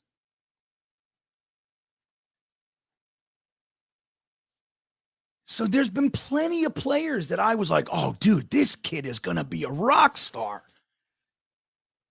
And he sucks. I thought Ryan Yarborough, the receiver, the Jets took him with the 2nd round pick. Oh, what year was I thought Alex Van Dyke, 96. Holy shit. I couldn't believe that we got Alex Van Dyke in the 2nd round. He was a clear 1st round pick. Everybody had him as a 1st rounder. And we took Keyshawn with the first round, with the first overall pick, and we got Alex Van Dyke with the second. I said, dude, our offense is going to be lethal. We already had Jeff Graham. That was the year we brought Wayne Corbett. Not that we knew anything about Wayne Corbett, but he was there. He came that year. It looked like we were going to be, oh my God, dude, we sucked. I still remember Keyshawn Johnson's first pass.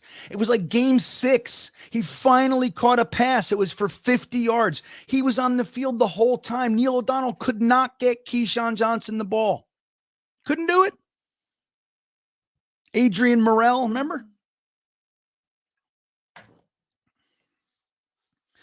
So, please, if I married myself to opinions I formulated 6 months ago in the face of contrary information, I'm an ass. I'm a moron.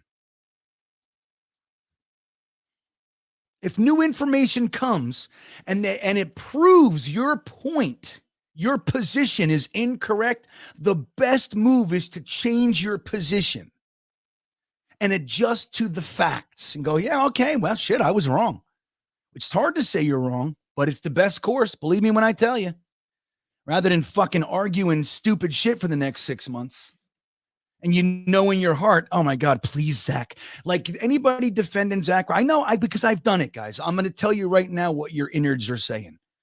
Please, motherfucker. I hope this kid comes back and he fucking shuts everybody up. Please throw for 3. Put Zach in and please throw for 300 yards. I know. I've done it. I know. Believe me, man. I'm a well-traveled person. I've been right, wrong, up, down, all around, high, sleeping, rich, poor, homeless. I've been all of it, man. I know.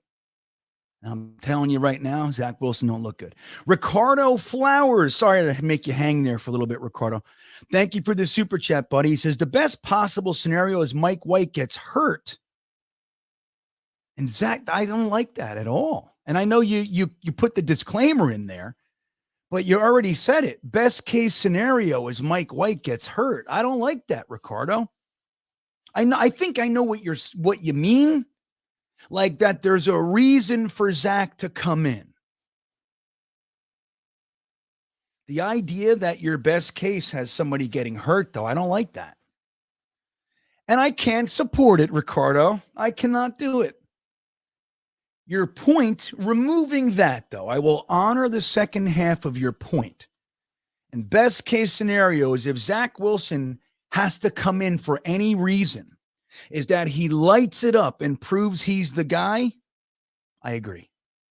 Best case scenario. Now, I think that removing him from the gauntlet of press and feelings and stress and fans, and I think it was I think it gives him a shot, right? Hey, man. See, it's funny. Like, there's going to be a lot of you guys. There's going to be a lot of you guys that if Zach comes in next year, this year, and he throws for 380 yards, 4 touchdowns, and no picks, and we light him up 44-0. I'm going to be happy as a pig and shit, and there's going to be a whole list of you guys that say, hey, you were anti-Zach, motherfucker. That's what's going to happen. You'll see. I see it every year. It's the same crazy thinking. People are fucking nuts. I am a Jets fan. I don't give a fuck if they put a uniform on a 96-year-old World War II veteran and somehow he's never played football in his life. Somehow he just knows how he just throws beautiful pass, throws for 300 yards a game, and we keep winning. I'm going to be a huge fan of that guy, even though beforehand I'm going to go, I don't know about this idea. I don't know about this one, guys. I'm just telling you, I'm a Jets fan. For whatever reason, I root for this 4-letter word and the color green. Why? I don't know. Because some child, some 10-year-old chose that for me. You know what I mean? Well, what are you going to do? I'm stuck. So here we are. Joshua Cruz, thank you. How long have you been a Jets? Well, thank you for asking. I've been a Jets fan since 1982. This is my 40th year watching this abysmal franchise, Joshua. They've given me some really great times, but man, not enough, my friend. I'm surprised that we're still here, a lot of us. Really.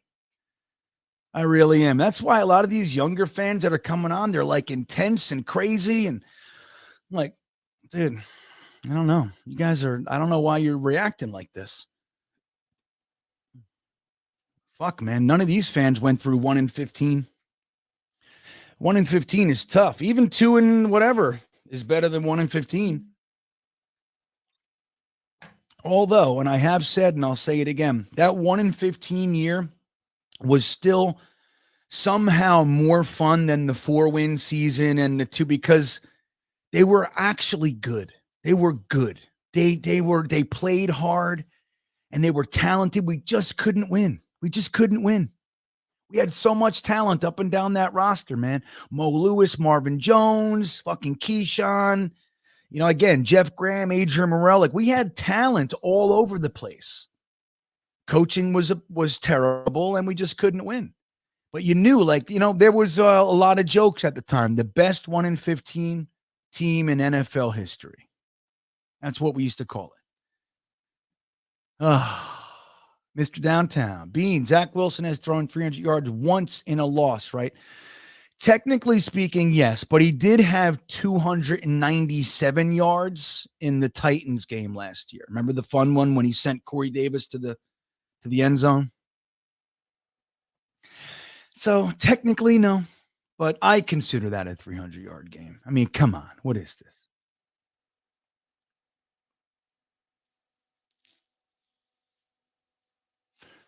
But technically, yes, he threw 355 and 3 interceptions and 2 touchdowns in the Patriots loss.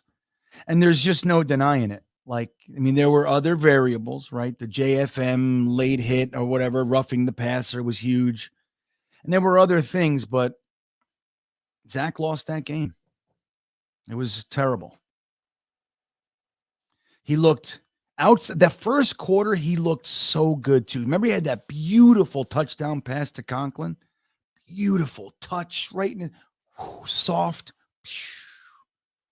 And then he fell off a cliff and he looked completely lost, scared.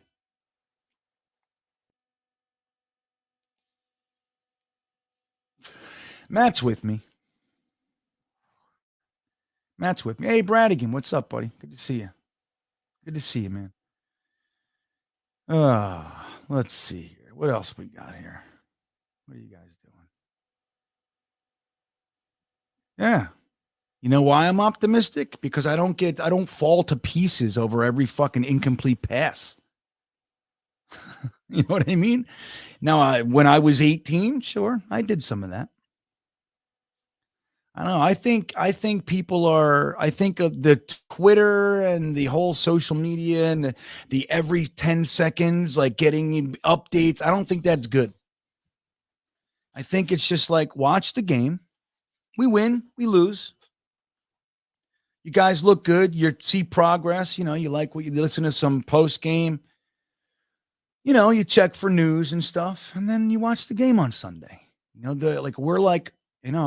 deconstruct it to such a degree now. I think it's stressful. And the media knows it. They know every day to keep us on the hook. They know. And they're doing it to us. And the thing is, Italian loving the Irish, the whole trick is to know what they're doing and to not let them do it. Sure, I'll read it.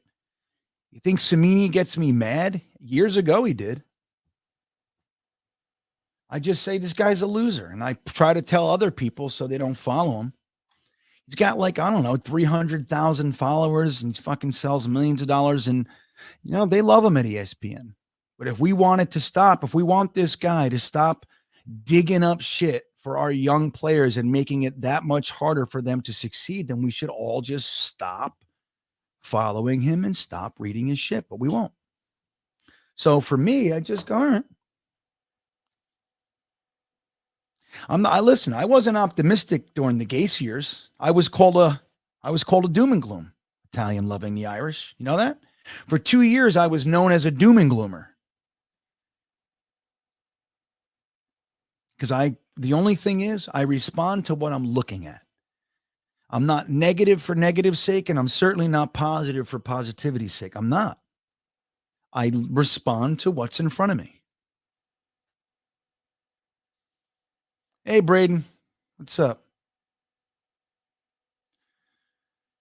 You know, so like that's the whole thing. Like when I see a quarterback that clearly looks like he is able to run the offense, I like it and I root for it and I'm happy with it. And I think this is the best team we've had in a long time and we're on the ascend and I'm psyched about that. Even if we don't make the playoffs this year, if I'm being real honest, I had no indication that we would. No, I didn't even think we could. Said 7 to 9 wins is a huge success. I want to see upward trends. I want to see competitive football, maybe even be in the hunt in early December. Yeah, late November. I got everything I wanted. Now, I want to make the playoffs. I'm rooting.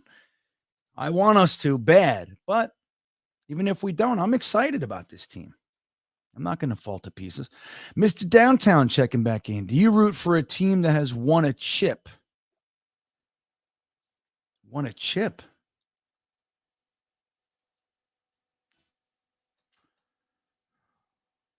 A championship? A chip? Do I root for any team that's won a championship? Well, if that's what you're asking,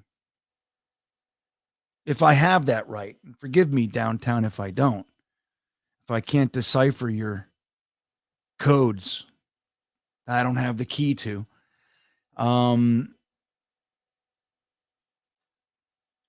Yeah, the Jets have a championship. With baseball, I'm a Yankees fan. I don't watch anymore. I just don't because I can't put all that much time into sports like I used to. I just can't.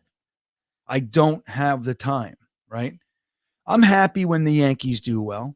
You know what I mean? But I was a Yankee fan. I was a bleacher creature for a decade.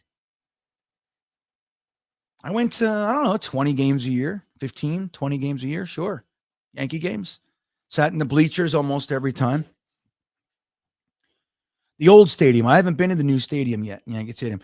And, look, when it comes to hockey, I'm an Islanders fan. I don't watch anymore. I used to. But, I told you guys, when Dennis Bird got paralyzed and the the Jets wore a number 90 with an Ithacus sticker on their head, on their helmet, I mean. And the Islanders put it on their helmet the rest of the season as well.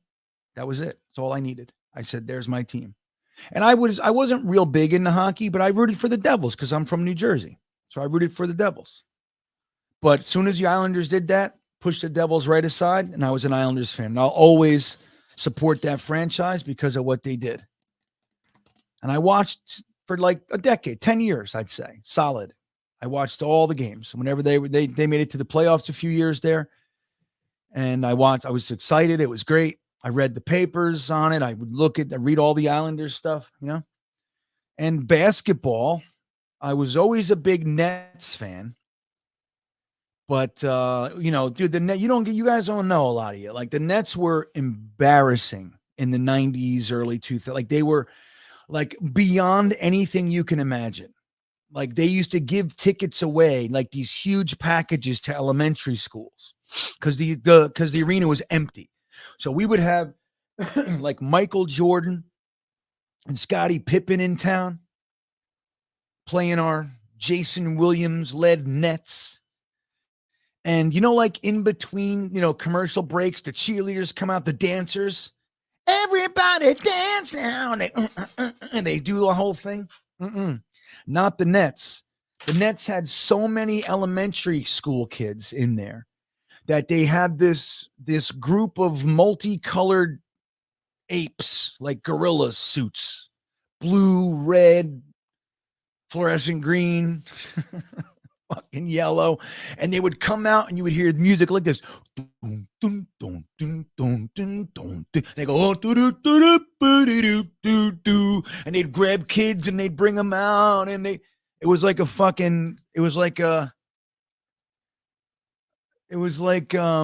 romper room.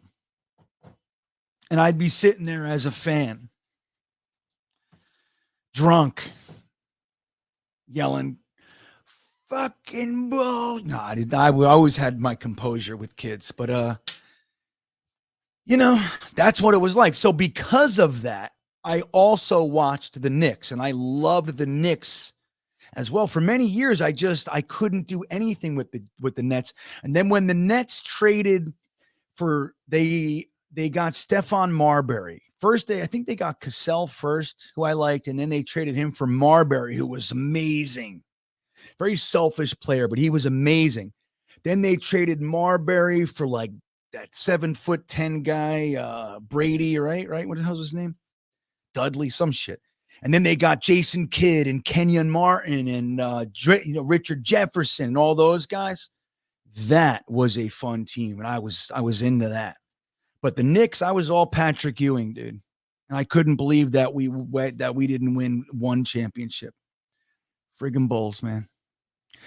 It was the Bulls, and then it was the Spurs, right? But no, I don't get to win too much, if that's your question. Kind of a loser. You know what I mean? I'm kind of a loser when it comes to the teams I root for. I'm perpetually in the bottom.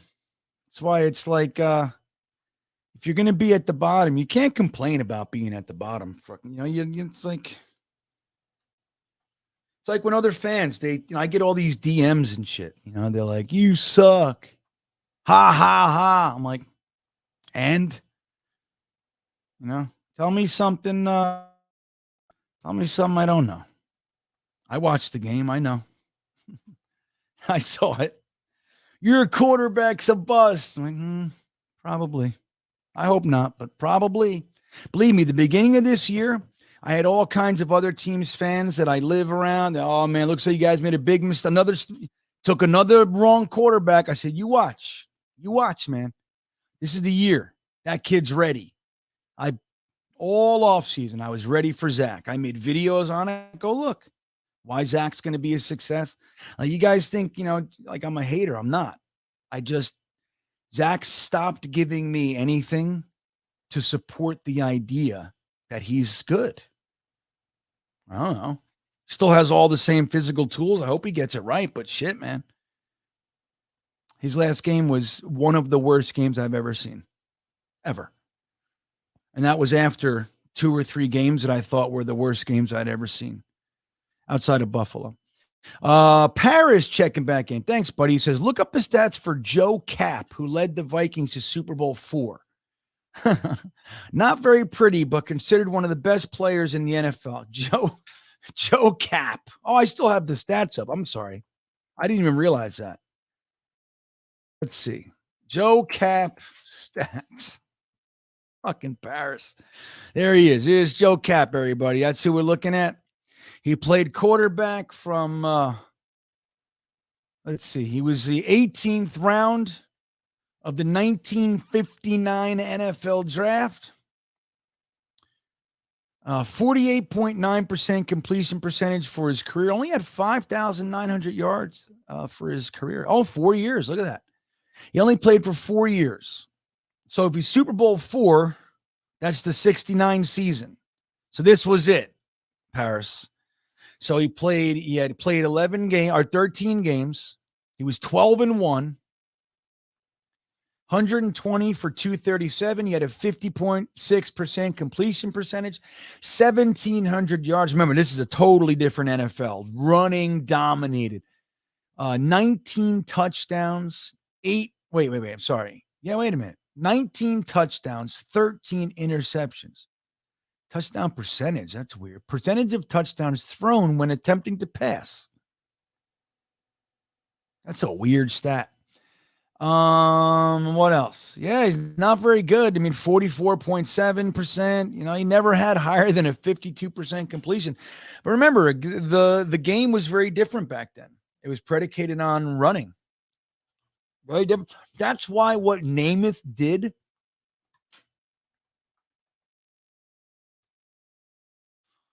That's why what Joe Namath did was so incredible.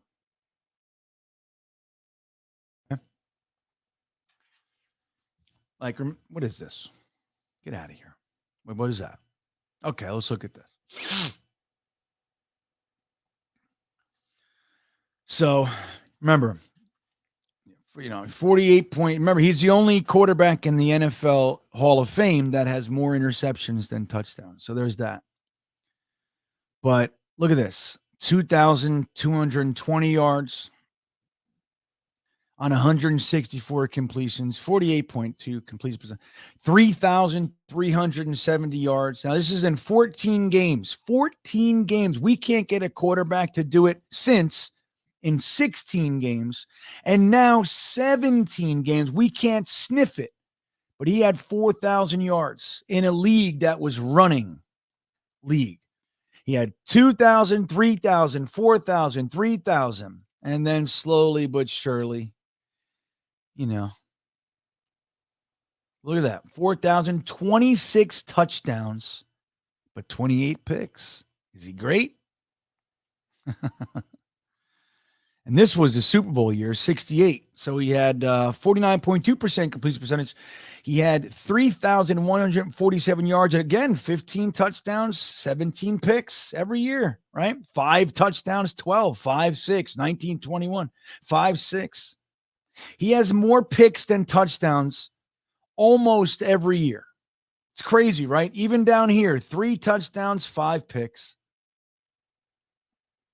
That's all we got. That's our dude. Joe was the man. He still was. Again, now if you just looked at the box score, let's take a look, guys, seriously. If you took off the name and you said, hey, this is my quarterback, what do you guys think? You would look at this and go, he's garbage, right? You go, I don't want that guy. Sure, he threw for 4,000 yards. But damn, 28 interceptions. Holy cow, man. And he doesn't rush. So there's nothing there to at least counterbalance. And what do I always tell you guys? The box score does not tell the story. You cannot base your opinion solely on a box score. You can, but you're more than likely going to be setting yourself up to look like an asshole in front of anybody that knows what really happened. Now, the good news is you're safe because 99 out of 100 people talking shit out here don't know anything. All they know, they've looked on there, like they're usually arguing with you on Twitter, right?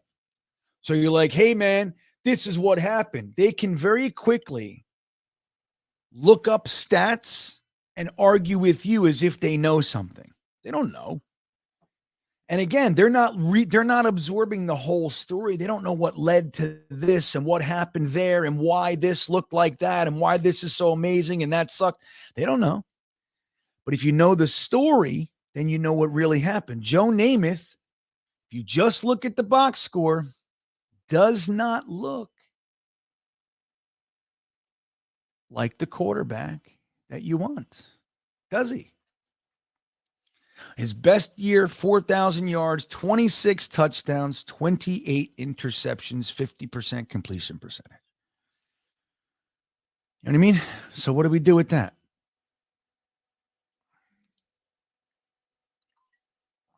I tell you, you Zach guys that are just refusing to look at reality. And I'm not saying you shouldn't still support him and root for him. I'm not saying that in the slightest. But the idea that he's our best option right now, you make me sound like an asshole. All of you. I don't know why you do this to me. Totally, Kev. That's my whole point. That's the reason for my channel, dude. That is. Because I want to tell the story. That's what it is. That's my whole gig. I want to tell the story behind the bullshit. Everybody thinks they know something. Nobody knows. It's like the Patriots. If you just go, oh my God, they're the best ever. Oh yeah. Did you know they were caught cheating 4 times? Did you know that? So if they were caught cheating 4 times with very little repercussions, a pick, nobody ever, like Bill Belichick was never suspended for a year and given one more chance. Like, hey, that was your one warning. You do it again, you're out of the league. They never did that to him. They never discussed it. He was caught cheating 4 times. 4 caught. You know what that means? That means he's been cheating 100 times. I've been arrested 10 times. You know how many times I broke the law? Thousands. All the drunk drivers in the world, they get a DUI. You know how many times they got behind the wheel under the influence?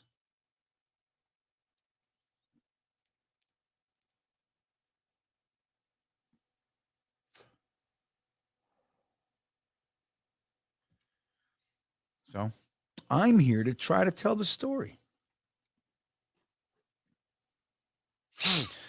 Kev, again, as I say, I'm here to try to tell the story. That's my desire. I have no desire to compete with the analytics. I have very little interest. I look at it. I consider it as well. It's important.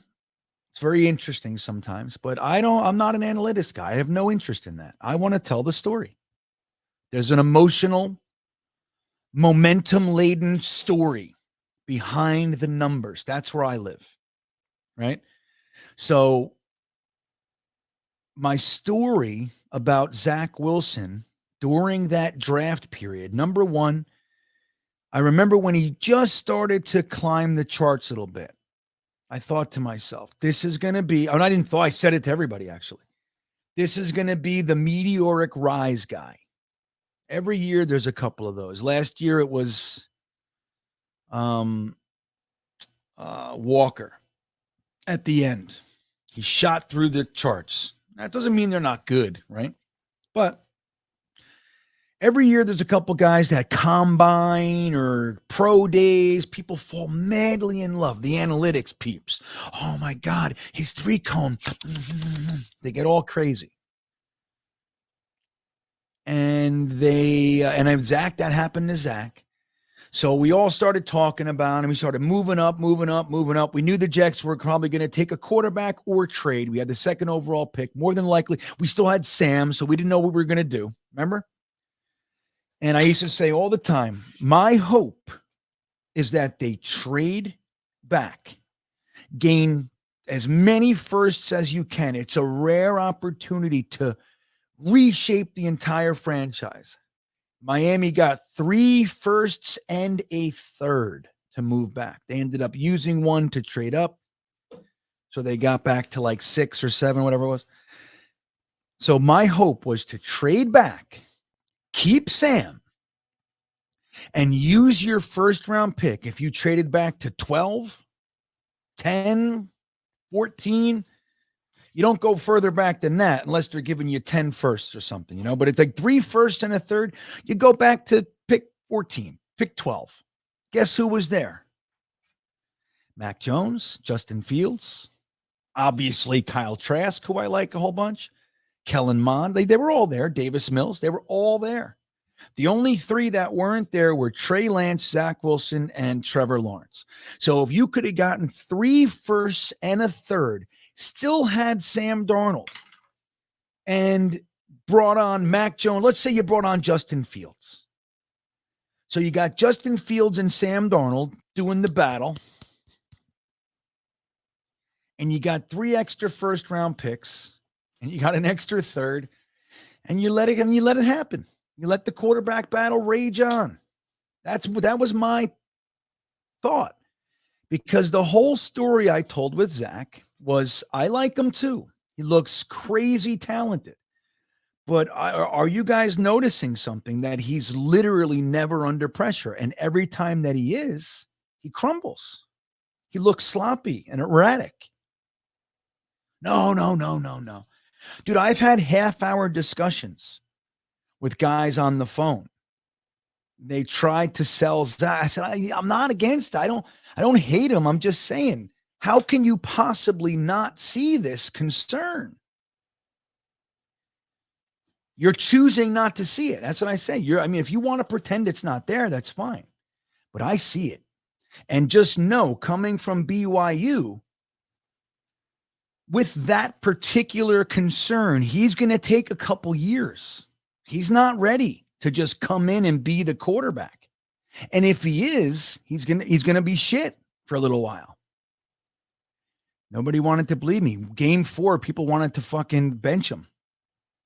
I'm like, why? You didn't know this was coming? I knew it was coming. Now, again, I was rooting against it, and I'm certainly I'm not a GM, guys. Just been watching football a long time. That's all. Thank you, Jets Mess. So it's like, Zach, dude, you're Jets forever. You are drunk. He never had pressure, dude. Never. I don't give a shit if they were bad by standards of like, did they make it in the NFL? Doesn't matter. As far as what they did for him in college, he was almost never, out of the top 3 quarterbacks, he had the least pressure percentage out of everyone. Like, it's just, I don't know how we can have these discussions. Now, I'd be lying if I told you I still have all the details in my head. I don't. I've moved on and it's been replaced by other shit. But that was my concern. Now, so with me, I think that the idea of putting Zach on the back burner for a little while, I think that's good. For me, it's the only way that he's going to come out of this. And I think it's a good move. If it were me, I wouldn't even let him sniff the field this year. If I needed to replace Flacco, I would put Strebler in there as the backup. And if Mike White goes down, fuck it.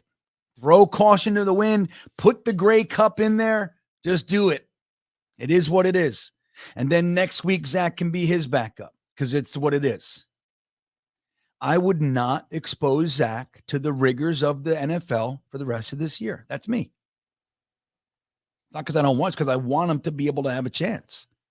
Next year, see what you got. You know what I mean?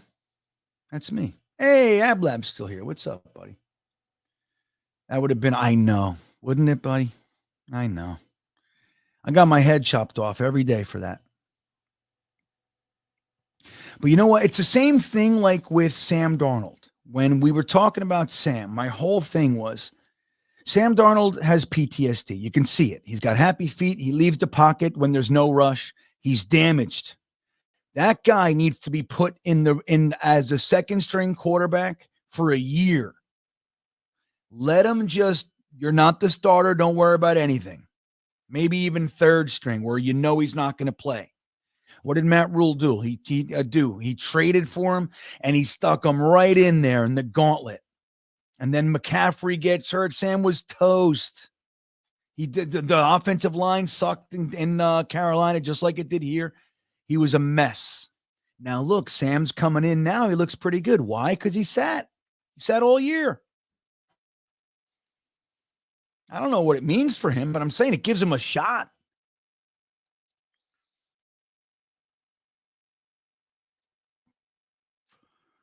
Who's trolling now? Jets forever? I'd like to believe you, but he's not. I mean, he might be, using it, but he really believes what he's saying. It's the truth, buddy. You can mute him if you want, man. You can mute him.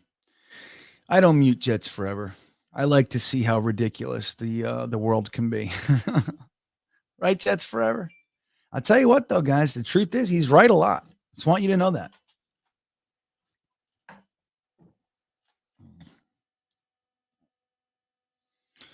Yeah, you know what? Go Hangard. I said the same thing. I said, we're really going to take another USC quarterback? I mean, it is what it is. One guy's not necessarily another, but I believe in trends. I do. Right or wrong. I believe in them. It's like when, the whole Ohio State quarterback thing. There's no Ohio State quarterbacks that have ever done anything. And people say that doesn't mean that Justin Fields can't. And technically speaking, you're right. But it's weird. Something to it. Well, that's because of the offense. Okay. I hear you, but there's something to it. And you have to overcome that figurative mountain to be successful. And it doesn't help. You know what I mean? It doesn't help that no quarterback coming out of your school has ever succeeded. You know what I mean? Doesn't mean Justin Fields can't. I'm just saying it's there. And me, I look at that shit. I didn't love Sam Darnold either, man. You want to know who I thought the Jets were going to take Baker Mayfield, and I thought that was going to be fun. I was like, you know what? Little piss and vinegar. Maybe he'll be all right. But looking back with hindsight, he would have been a train wreck in a year, just like he was a train wreck in Cleveland. Look how that ended. Now, in his defense, he had 3 head coaches in his first 2 years. So he had his second year, he had Kitchens and Todd Monken, 2 completely different offensive systems button heads on the team. Kitchens was an offensive assistant, not even a coordinator. He was a coordinator in the interim capacity. They bumped him all the way to head coach. He doesn't have the mental wherewithal and fortitude to be a real head coach. He's worried. He's nervous about who doesn't respect him. So he hires Todd Monken. Todd Monken wants to install his system, and Kitchens feels like it's a shot at him. No, man, I know what I'm doing. He wants to tell Todd Monken. Todd Monken's been a fucking offensive coordinator for 10 years. So they were bumping heads like that. That didn't help Baker at all. Not one bit.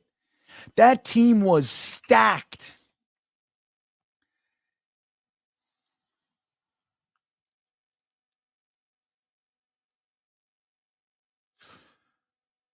Yeah. Well, AC, to be real, that's not what I'm really hoping. I mean, it's like, I don't know. I think Mike White has clearly earned the starting job, and he has an audition. And if he continues to be the best quarterback that the Jets have had in 20 years or whatever it is, why fucking reinvent the wheel?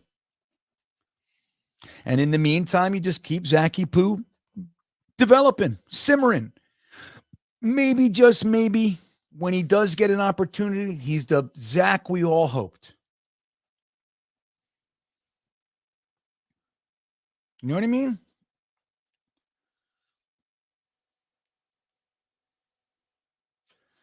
It's an interesting question, Braden. Has anyone ever been in a similar situation as Zach is now and come out the other side of success? There have definitely been quarterbacks that failed. They're right. Ablab said it's a good question too, Braden. This is a good ponderance. I like this.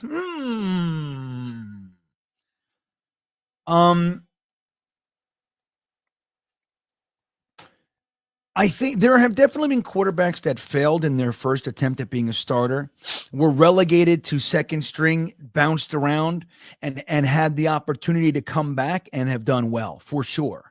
The one that comes to mind is, what was the guy's name in the Raiders? He took the Raiders to the Super Bowl.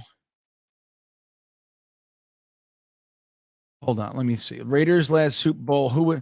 Super Bowl 37. What the hell was his name? Cureback in the last. What the hell was his name? Not Plunkett. Hold on a second. I got to see. So what year was this?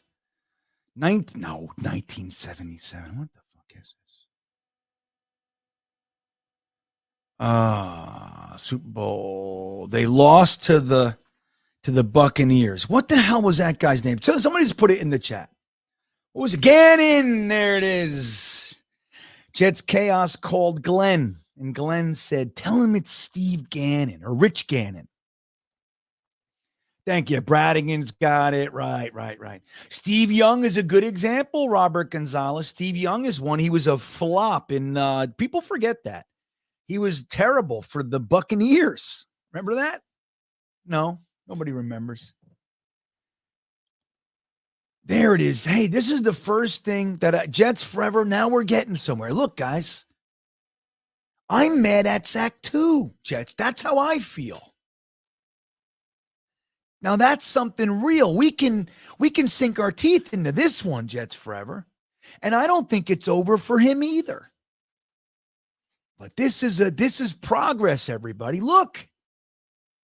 We're having progress. Progress. Right. There you go. Plunkett, right? Remember fucking Plunkett. You know what, though? Plunkett's another story, though, Ablab. Plunkett was a failure as well, right? Jim Plunkett. Let me see here. Hold on. Jim Plunkett. Wait, let me just see where he started. I forget where he started. Look, it says Las Vegas Raiders. He never played for no Las Vegas Raiders, dude. He played for the Oakland Raiders. Well, let's see. So, Jim Plunkett started with the Patriots. He played there for 5 years. Then he played for the Niners for 2 seasons. And then he went to the Oakland/Los Angeles Raiders and played there for 8 or 9 years. So there he goes. So he was another one, but it's a little different, Braden. You know what I mean? It's not exactly the same. Now, I'll tell you what, the rarity of it increases dramatically that it's the same team. Usually, when a team has a starting quarterback and they move on to another starting quarterback, they very rarely keep that previous starter on the roster. Reason is there are numerous reasons. One, probably because they think he sucks and that's why they benched him in the first place. But another very real reason is they do not want a divide in the locker room. They know that the previous quarterback is going to have had strong relationships, maybe with the center and a wide receiver, maybe the running back. They don't want that shit. That's the mindset behind Bill Parcells' comment that if you have 2 quarterbacks, you really have none. What he means by that is your team, a house divided. It's a house divided. What is it? Your house divided can't stand, but it's house divided against itself can't stand. So I forget. Forgive me, but it's something. That one. A house divided. Yeah. So the logic is just cut bait. Now the Jets can't do that because he's locked into contract, because it's so early in the process. This guy's only a year. He's not even 2 years in. And he played so poorly that they couldn't keep going. Think about that. You know what I mean? Some guy says but he wasn't like the starter failure guy, right? I don't even think did he ever start for the Falcons? I don't think so. Maybe I'm wrong. Hostetler. Well, but do you see balls be hurting? So look, Phil Simms was the Giants starting quarterback. He got hurt. Hostetler came in and won them a Super Bowl. They had to make a decision between Phil Simms and Hostetler. What did they do? They didn't keep them both. Hostetler went to, where did he go? Raiders? Fuck did Hostetler go?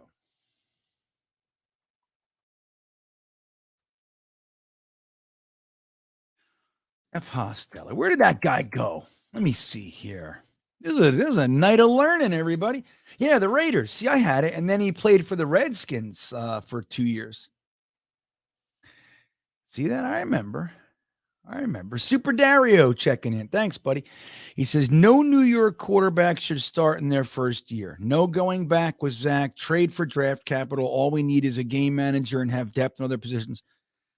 You know what, Super Dario? I'm going to tell you something. I was just having a conversation with somebody before this stream. We had a little chat. They're in the stream, but I keep it to myself.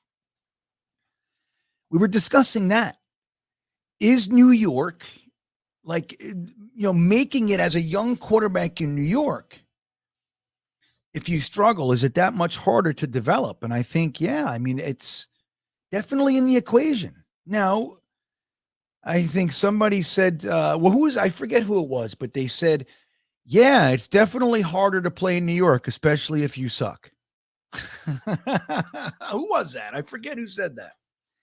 But that's right. It's hard to play in New York if you're no good. I'll tell you that. They let you know, buddy. But it's also hard for somebody to actually have the time to develop without extreme scrutiny. You got to be ready to make it here. So I agree. I mean, I know it's like the rookie contract thing. You got to use them. You used a first round pick on a quarterback. You got to play him, especially top 5, top 3, top 2. But it might be worth it just to say, he's sitting. I don't give a shit. Like Sam should have sat behind Bridgewater. No doubt. They should have kept Teddy and just let Sam sit. Or even you could have even started McCown for all I care, but he should have sat.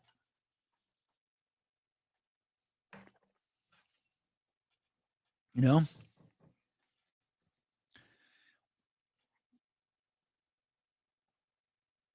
So yeah, man.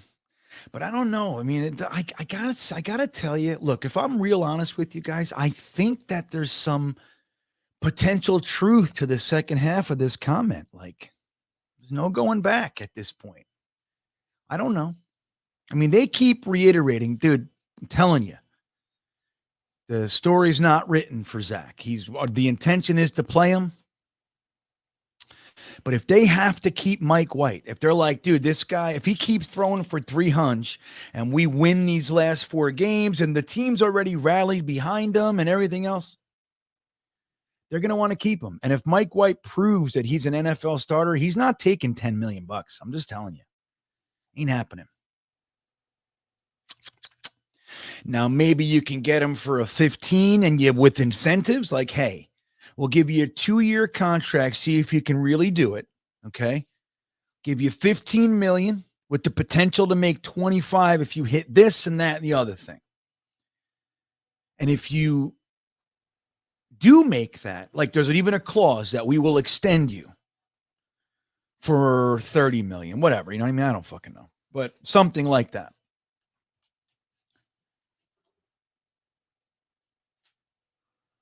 Right?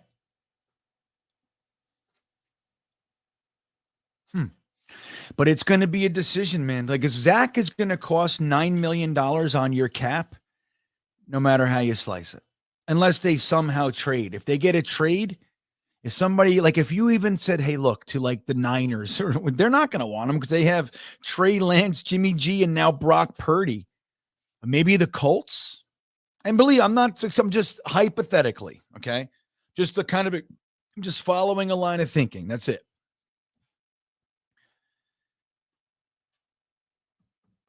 Imagine, so they get a third from you just go, hey, man, we're just going to cut bait. Give me a third. You know what I mean? We just want to give them a shot. And they take them. Then you're free of the $9 million. But if you cut Zach, it's $21 million. Dead cap. They have those rookie contracts written in to protect the rookies. And the teams for that matter. But you're paying them. You're giving them that contract.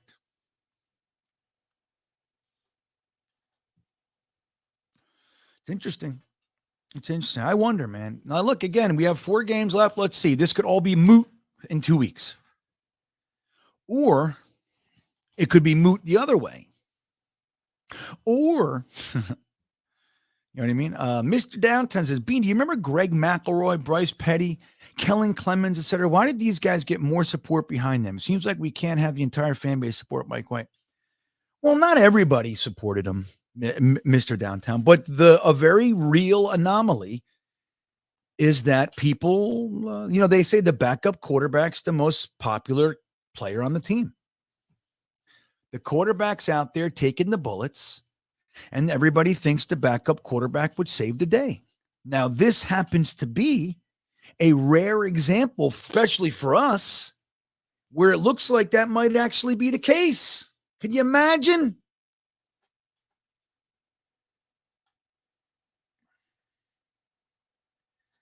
But yeah, McElroy out of Alabama, right? Bryce Petty, we traded up to get Bryce Petty. People don't remember that. McCagnon wanted Bryce Petty so bad in the 4th round, he actually traded up. a few spots to get him.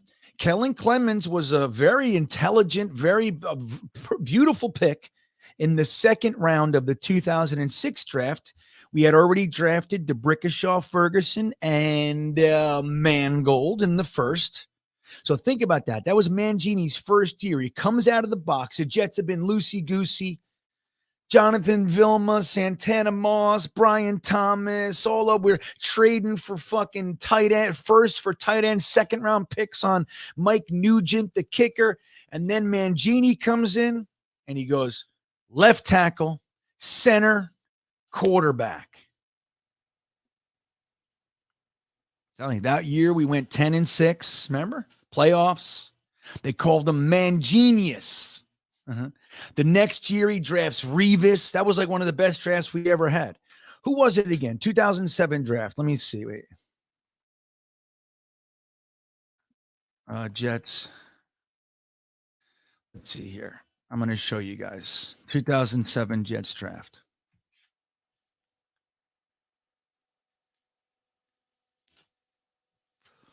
Let's take a look. This is who we got. So we had 4 picks because Trader Mike, right? Mike Tannenbaum was trading fool. So he did all that. I don't know exactly how he got here, but he got us Revis. He traded up for Revis. That's why we lost a second.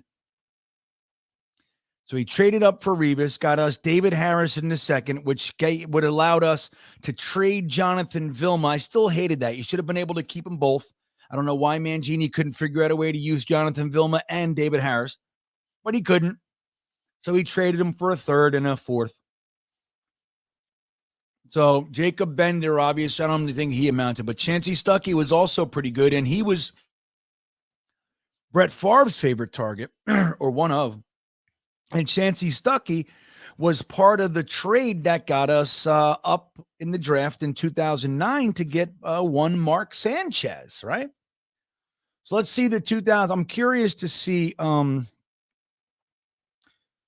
we got after Kellen Clemens in that draft. I'm sorry to be doing this to you guys. Let me see.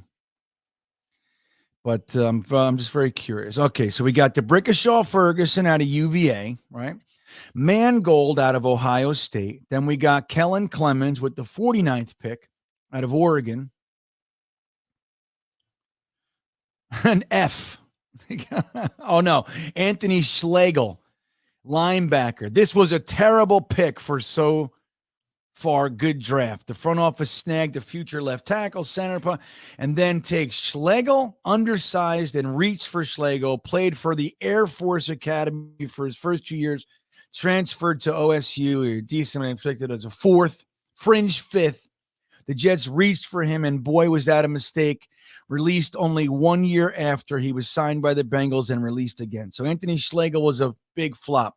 Now, Eric Smith, on the other hand, they gave him a D, but he was very good for us. Not great, but he was solid for us for years. Look how he did it. Compensatory selection. Then we got Brad Smith. They gave us a C-. We know what Brad Smith was. Brad Smith was a stud, right? This is a great draft. Then look at this, guys.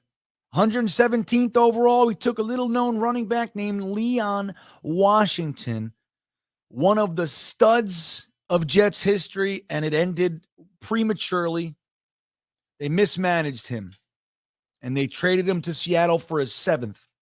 Fucking bullshit. A-. Look at that. Jason Pachi, I don't even remember him. Yep, released the next year. But look at this. Cornerback Drew Coleman. Says here he's still playing on the team. So he's a D+, potential grade C-. Then round 7, we got Titus Adams. We don't know what he is. Yeah, F.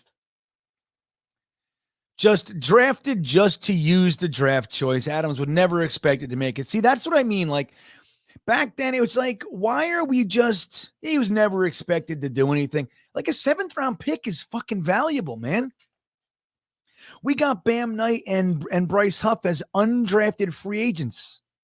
7th round picks are valuable. Those Jets, we used 6th round picks on Taj Boyd. We used them on, was Scotty McKnight, just because Sanchez wanted to he wanted his friend to get the experience of getting drafted. So the Jets drafted him like as a favor. Like, what the fuck is this?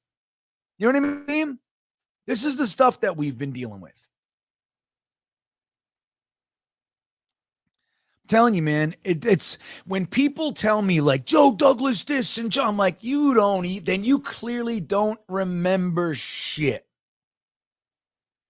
Because this franchise has done the most embarrassing things. Other franchises like the Cowboys and the Steelers and dude, they look at us and go, please.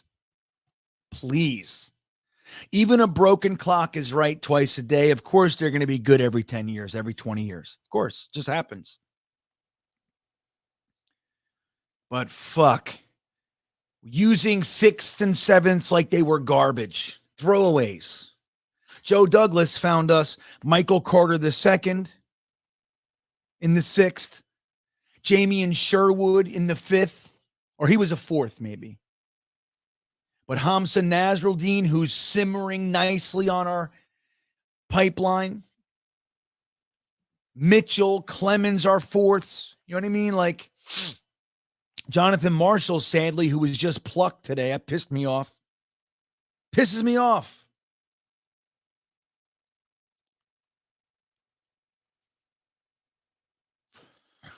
He was going to be good, dude. He was going to replace Solomon Thomas next year. I just know it.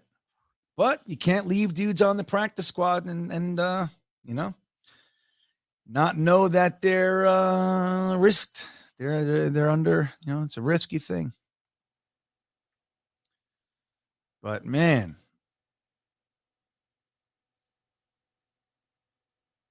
yeah, I don't know. People are talking about, did you see there's some predictions that we're going to take a quarterback? I don't see it, guys.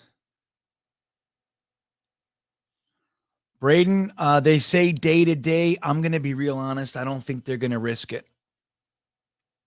I just don't think they're going to risk it. He can play this week, re-injure it, and we lose him for the season, or he can rest probably and play the final 3 games. Like, I don't know.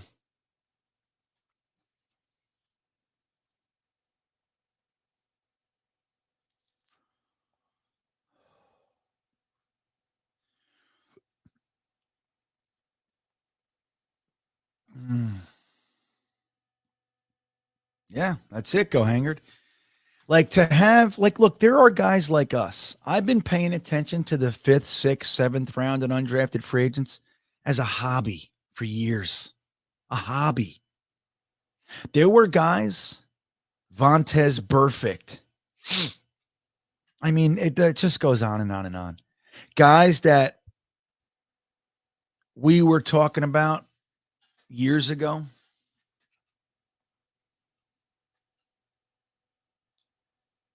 That made impacts. And the Jets were just playing. It was as if it didn't matter. All that matters is the first 3 rounds to us. Mangini did a good job. He did overall. He did. And people say, oh, it's Tannenbaum. Yes, Tannenbaum was a GM, but please. Completely different mindset and player selections. Mangini Tanny and Rex Tanny. And then it continued with Rex Idzik. If you think for 1 second that Rex, who was here for 4 years and somehow talked Woody into firing Tanny but keeping him, that Tannenbaum was the problem. If you think that guy, when they brought on John Idzik, who was an accountant, who never should have been a GM because the only reason he was because he was the only fucking guy stupid enough to take the job. It was the only chance he was going to get. He was like, sure, I would have taken it, right? They said, Bean, you know, it's you got to keep this coach and this is the way it's going to be. But I'd be like, hell yeah, it's the only chance I'm getting. I'll fucking do it, man. Let's go. So that's what Idzik did. But if you think for 1 second that Idzik had power, say, over Rex Ryan, you are drunk. Drunk. Now, I'm not saying he didn't have say, and I'm not saying he didn't have his input. I'm not saying that. But if it came down to Idzik wants him and Rex wants him, it's Rex's guy. Make no mistake. If you think taking Calvin Pryor in the strongest wide receiver draft in NFL history at that point was Idzik's decision, dude, that had Rex written all over it. And then later in the year when we played the Packers, because they took Clinton Dix, they asked him, why'd you take Calvin Pryor over Clinton Dix? He said, I took the safety that'll knock your face off. Exactly. That was Rex's pick. And then the next year they trade Revis. What does he do? He drafts a cornerback and a defensive tackle with the 2 firsts after drafting Copels and Muhammad Wilkerson. And, it's like, what is, come on. What are we talking about? Well, what was that? The 2014 draft? Let me make sure here. Let me just see. I'm going to show you guys. Yeah. All right. Let's take a look. Let's take a look at what we were looking at here. Okay. You guys ready for this?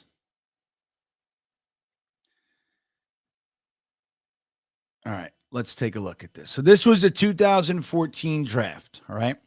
It started with Jadeveon Clowney as the consensus number 1 overall pick. Everybody wanted him. It was a no-brainer. He was the best, right? Now, interestingly, Bridgewater and Johnny Football were considered the 2 quarterbacks that should have gone first. Jacksonville breaks protocol and out of nowhere takes Blake Bortles. Buffalo trades 2 firsts to move up and get Sammy Watkins, who's never made a Pro Bowl, huh? Interesting. So then the Raiders take Khalil Mack. Very good. Look at all these Pro Bowlers and all pros, and look at this. So the wide receiver stuff starts right here with Sammy Boy.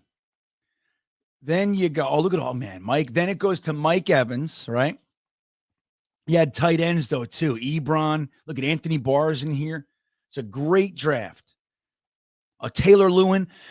So then there's OBJ for the Giants, Aaron Donald, Kyle Fuller, Ryan Shazier, Zach Martin, CJ. There's CJ, right? So he gets taken right before the Jets, or they might have taken him, CJ Mosley. But then the Jets take Calvin Pryor. Complete scrub.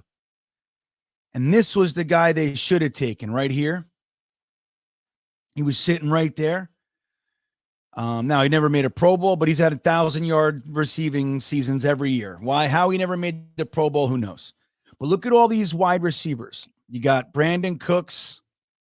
Look, even D Ford. There were so many better picks, but we needed a wide receiver, and this was the wide receiver draft. Kelvin Benjamin, Marquise Lee, Jordan Matthews, who was great the first. I love Jordan. That was the guy I wanted. I wanted to be real. I wanted Brandon Cooks there, but I also wanted Jordan Matthews in the second. He wasn't there for us, but he was who I want. Now, I didn't hate this pick. Jason Morrow. But look, Devontae Adams. You see this, dude? Cody Latimer, Allen Robinson. It's nuts. All these wide receivers. Jarvis Landry. Who did we take in the third? Dexter McDougal. There he is. Remember that guy? What a ridiculous pick. He was always injured in college, and he was always injured in the pros. You know who I wanted there? This guy. Because we didn't take a wide receiver yet. I wanted him so bad at that point. And he was good for the Steelers for a while. Oh, no, he was the Colts first. Maybe it was the Colts first, right. But he was good the first few years. He was a very good wide receiver. That's who I wanted there. Will Sutton, Jesus.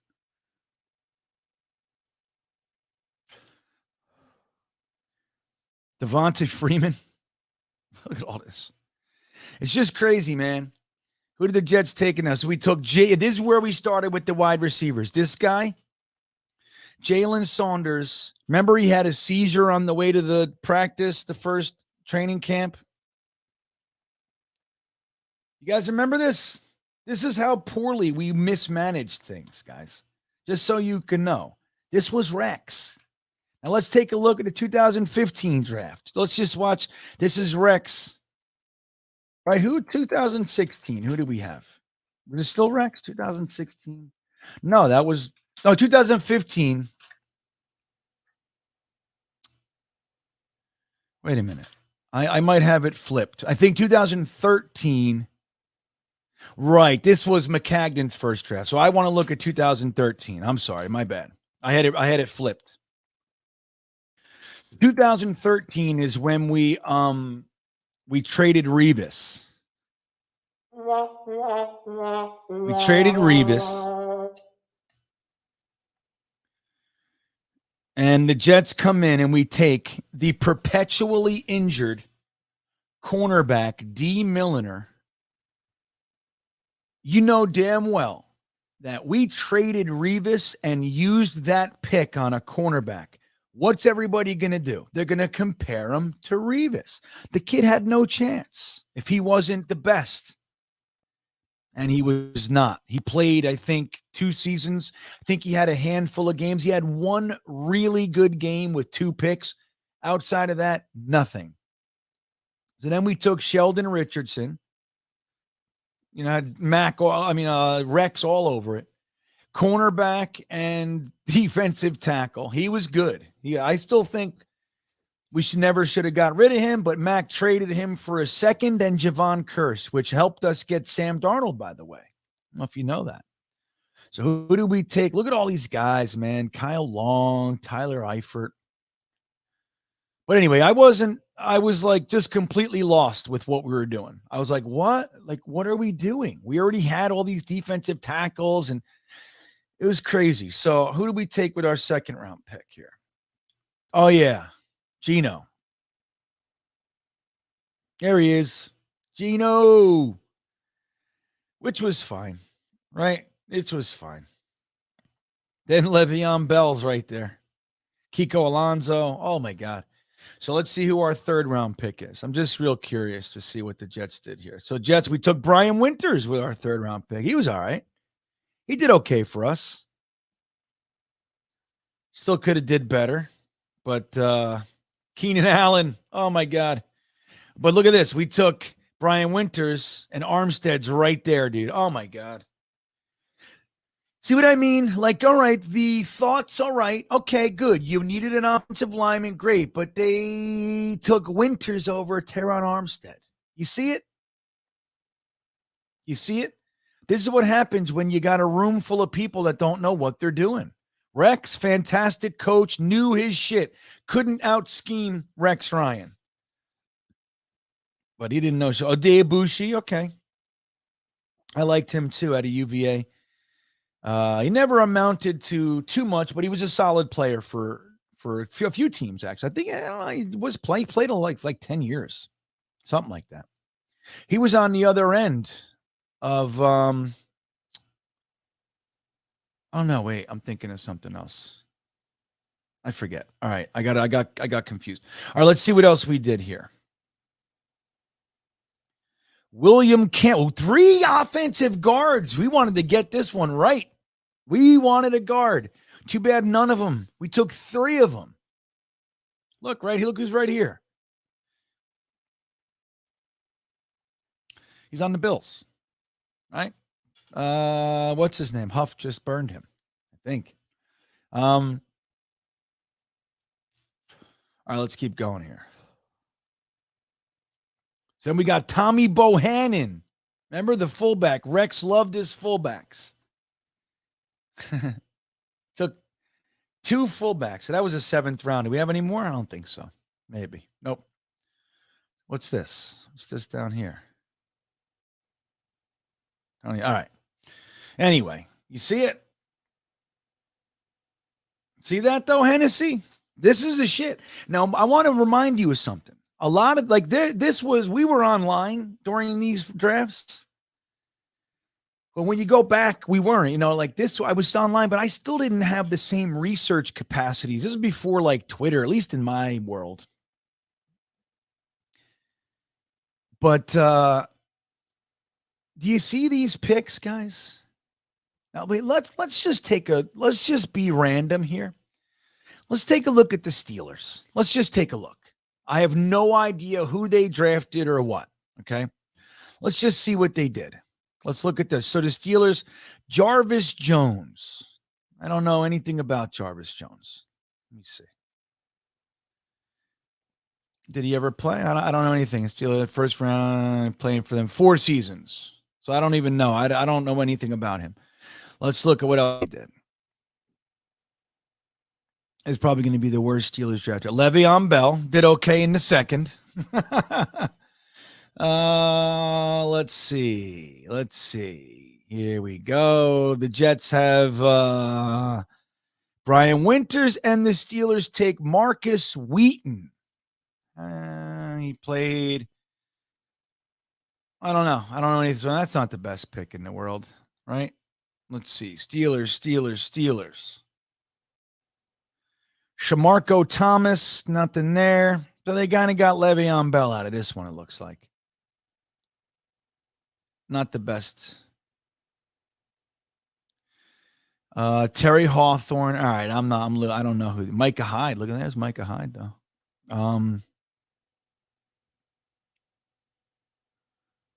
Steelers, Justin Brown.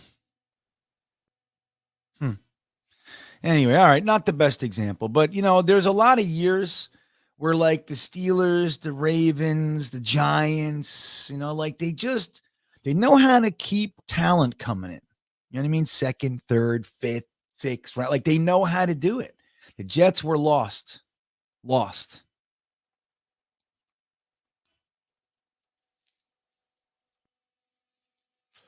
Missed on all the guards, Jets forever. That's like, again, people would say to me, why are you such a Joe Douglas supporter? He's done nothing. We have 6 wins in 2 years. I'd say, if you can't see it, then I can't help you. It's completely different. First of all, he knew to come in here and fucking tear it down to the studs. He knew to do. There's nothing of value in here that's not named Quinnen Williams. Like, he kept Sam around for a year, or 2 years. Let's see what he's got. He kept Jamal Adams around for a year. Marcus May. He kept them. Let's take a look. See how they act. See how they go.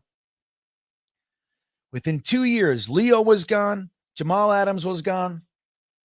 Whole host of others were gone. Tremaine Johnson, gone. Le'Veon Bell, second year, midway through, get out of here. Colecchio Assembly, gone. All these guys. And then he just tore it. I've been saying that for years. We need a complete house. Stop keeping people around and overpaying losers. Like, we're Jets fans. We overvalue guys because of emotion. Like, I liked Jordan Jenkins. I liked him. Why? Because he's the best damn football player on a shitty team. But he goes down, to wherever, New Saints. He's not doing anything. Because he's a fucking Jag. With all due respect, he was the best player we had on defense. Him and a couple others. But he was, dude, if Jordan Jenkins is your best player, you're in trouble. Like, Jordan Jenkins on this team, he might be a situational, like, you know what I mean? Like, he might be, Quan Alexander comes in for, 25 plays. Like, that might be Jordan Jenkins on this team. He's not starting over anybody.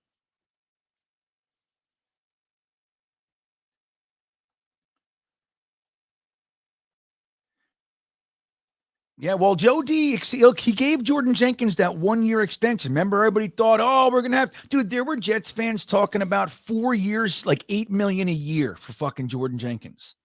Why? Because we overvalued him, because we loved him, because he was the best player on our team. Joe Douglas said fucking 1 year, $2 million. That's what you get.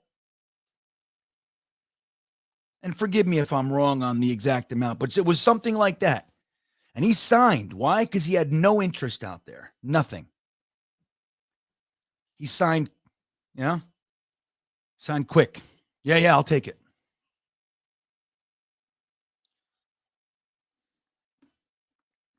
Tear down to the studs, Paris. Not tear down the studs. Tear it down to the studs, like I did with this studio. I came in, I gutted it. I didn't keep this and keep that, and I want to hold on to this shelf. Nope, I gutted it.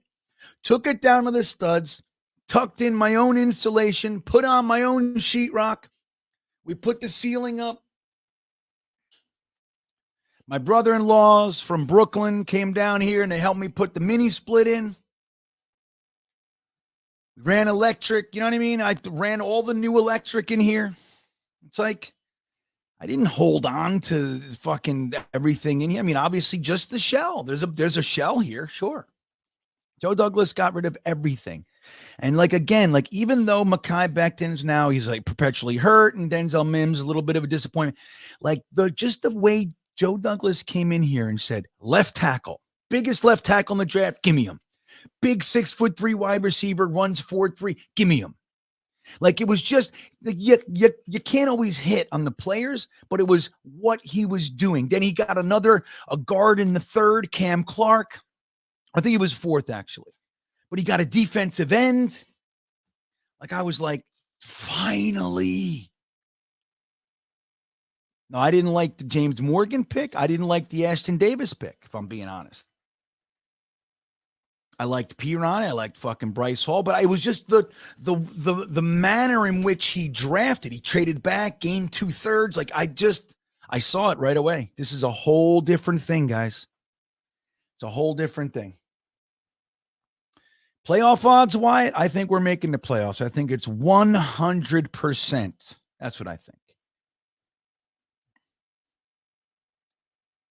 Who's telling me to go to bed? Why would I do that when Adrian's here pouring accolades on me? I live for that shit.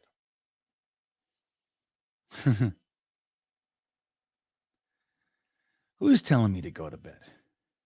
I am going to bed, though. That's the whole thing. Let's see.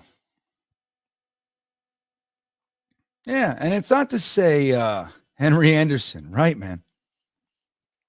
Yeah, that was a. Now McCagnon got him for a 7th, and he had a good year, so I can't fault him for that. But I can't, the fact that he extended him for what, $10 million, whatever. I don't remember what it was, but 4 years was like, really? He's a role player. He's good, but he paid him like he was, the man. Bryce Hall isn't a bust. You're nuts. Bryce Hall is no. First of all, he's a fucking 5th-round pick. 5th-round picks aren't busts, all right? Period. So there's that. They're not busts. 5th-round picks are shots. They're darts. They're lottery tickets. You hope to hit on some. Bryce Hall is fantastic. Now, is he sauce? No, he's not. But even in the Ravens game, yeah, he got burned for a touchdown. Dude, did you see his coverage on that? It was an amazing catch. Blanket coverage. Bryce Hall's fine. The fact that if Eccles is injured, we got Bryce Hall coming in instead of some, Parry Nickerson. You know what I mean? Hey, Lions Mania, how you doing? Well, good luck to you. I don't mean it, of course. You know how it is, Lions Mania. I don't wish you good luck. I know what you mean. I'll tell you what I do, though. I appreciate the camaraderie. I appreciate the fan-to-fan goodness. I told you, I went up to Detroit. I saw a Lions game in the old Pontiac Silverdome. It was a Thanksgiving Day game. The Lions versus the Buffalo Bills. I wore my Boomer Esiason jersey.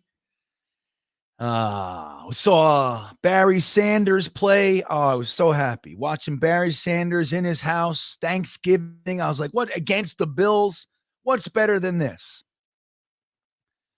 The Lions lost. Barry Sanders had 35 yards. It's fucking bullshit. But I loved it until the end.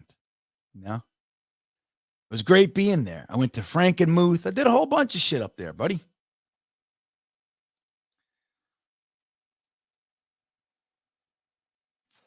Nine and 8 would still be a great season.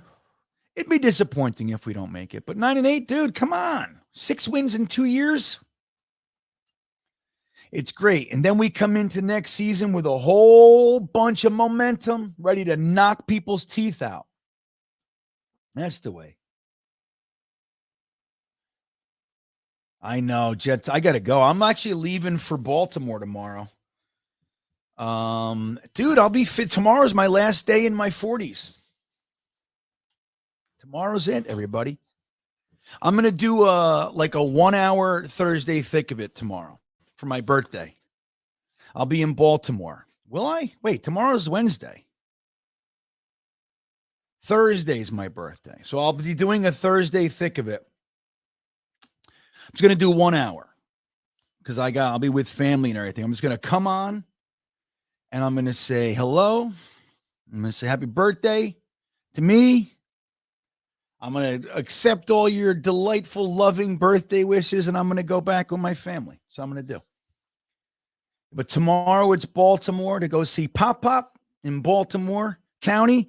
And then we'll hang out there for a night, watch a movie in my father-in-law's theater in the house. It's fucking beautiful. Beautiful theater with tears. It's great. Go do that, and then we'll drive to New Jersey. Or actually, I'm staying in New York. I'll go up to New York, Staten Island, actually. And then, yeah, we'll do that whole thing. There's a surprise party for me up there. Don't tell anybody. Don't tell me. Thank you, guys. Thank you, Jets Unleashed. Thank you, Hawk. I know I get Jets forever. I know, technically speaking, but it's not. You know what I mean? I don't get caught in that shit, Jets forever. I didn't go to sleep yet. It's today. It's not tomorrow yet. It's like the people that say, I'll see you next year for the New Year's. I'm like, shut up. Hello, Lions Mania. I want to say, he says, I respect your rebuild and I like Robert Saleh. I actually wanted him to. Yeah, well, you know what? A lot of people did up there. He's from there. He was like the odds-on favorite to be Detroit's coach. Remember that? I think the city council like lobbied the Lions. Like, bring Saleh home. This is the guy we want. The Lions said, eat shit. We'll do what we want. Now, I'll tell you what. For a minute there earlier in the season, it looked grim for you guys. It was like, oh, shit. Because we started this version of our rebuilds together. Same coaching cycle, right? We started together this time. So, thank you, Wyatt. I see you, buddy. Thank you, balls be hurting. Thank you, Well, Braden didn't say anything, but I know what you mean. So thank you, Braden. 50. So, but tomorrow I'm 49. Today I'm 49. But so it looked grim earlier this year. I loved Aiden Hutchinson. I still like the cornerback. Did you know what the hell is that? Okuda. He grew up in Parsippany. That's where I played football as a kid, but they got him out of there quick, brought him down to Texas where he can actually have a chance. My town's where you go to die. You want to bring your football dreams in a place to die, bring them to Parsippany, New Jersey, where everybody sucks. I had drunk uncles coaching me, beating us up, doing drugs in the sheds. That's how I got coached. Anyway. That's a different story. I digress. But yeah, you guys turned it around. Now that said, I'm sincerely hoping that we stomp you. That's what I want, Lions Mania. I'm just being honest. But I know you feel the same way. But you're doing it in a respectful way. You're not coming here, like so many people do. You guys suck. It's like, oh, get out of here already. So you're good people, Lions Mania. We do a live stream for the game. Actually, I haven't decided. I might go to this game. I don't know if I can pull it off. I might just go. I don't know if I can. If I don't, Jeremy and we do a live stream right here Lions Mania, for the game. If you're out there, come on in. As long as you're respectful, we're good. You can talk. You can root for your team on our live stream. Right, Jeremy? This is Jeremy right here, Jets Chaos. Hakuna Matata. All right. What is this? Yeah, you guys got to get together and talk about it. What are you getting me? All right, we got to get out of here. This is a 3-hour stream. I said to my wife, I'm going to do an hour tonight. So clearly I'm dishonest and I'm full of shit. I got to stop. Omar's been to Parsippany. I actually grew up in a town called Lake Hiawatha. Look it up. Little tiny corner of Parsippany. It's way in there. And we were called the Dirts. You know, they're jocks, the preps, the nerds, the this. We were the Dirts. That's what they called us in school. The Dirts, Lake Hiawatha.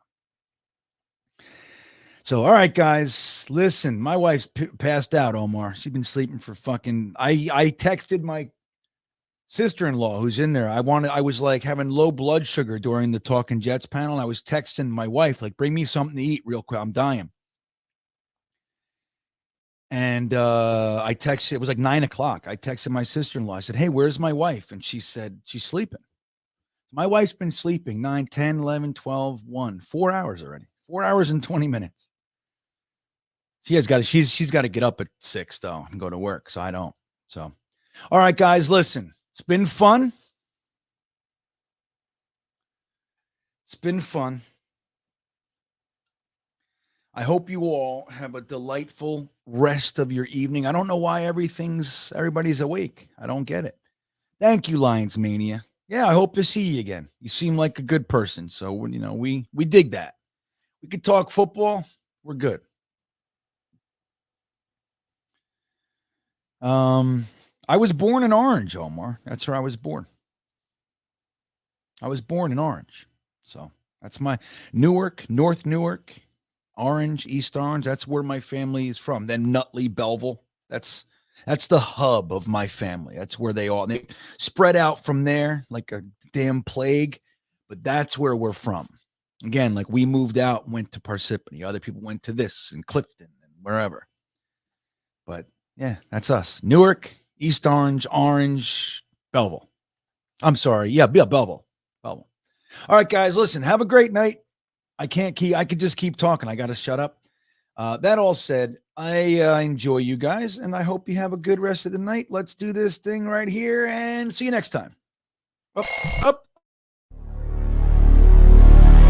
There it is.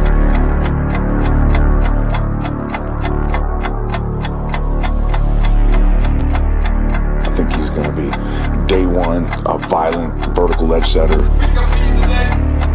I see some gas on this. Get that mindset to put your shoulder on somebody. Dig, drive, you're finished. Hey, first down. He's a good kid. Where's that second?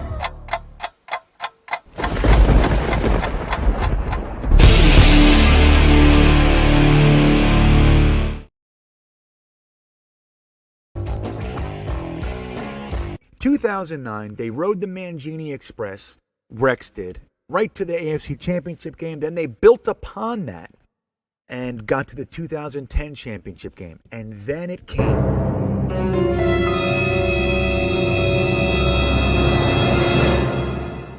The worst offseason in New York Jets history.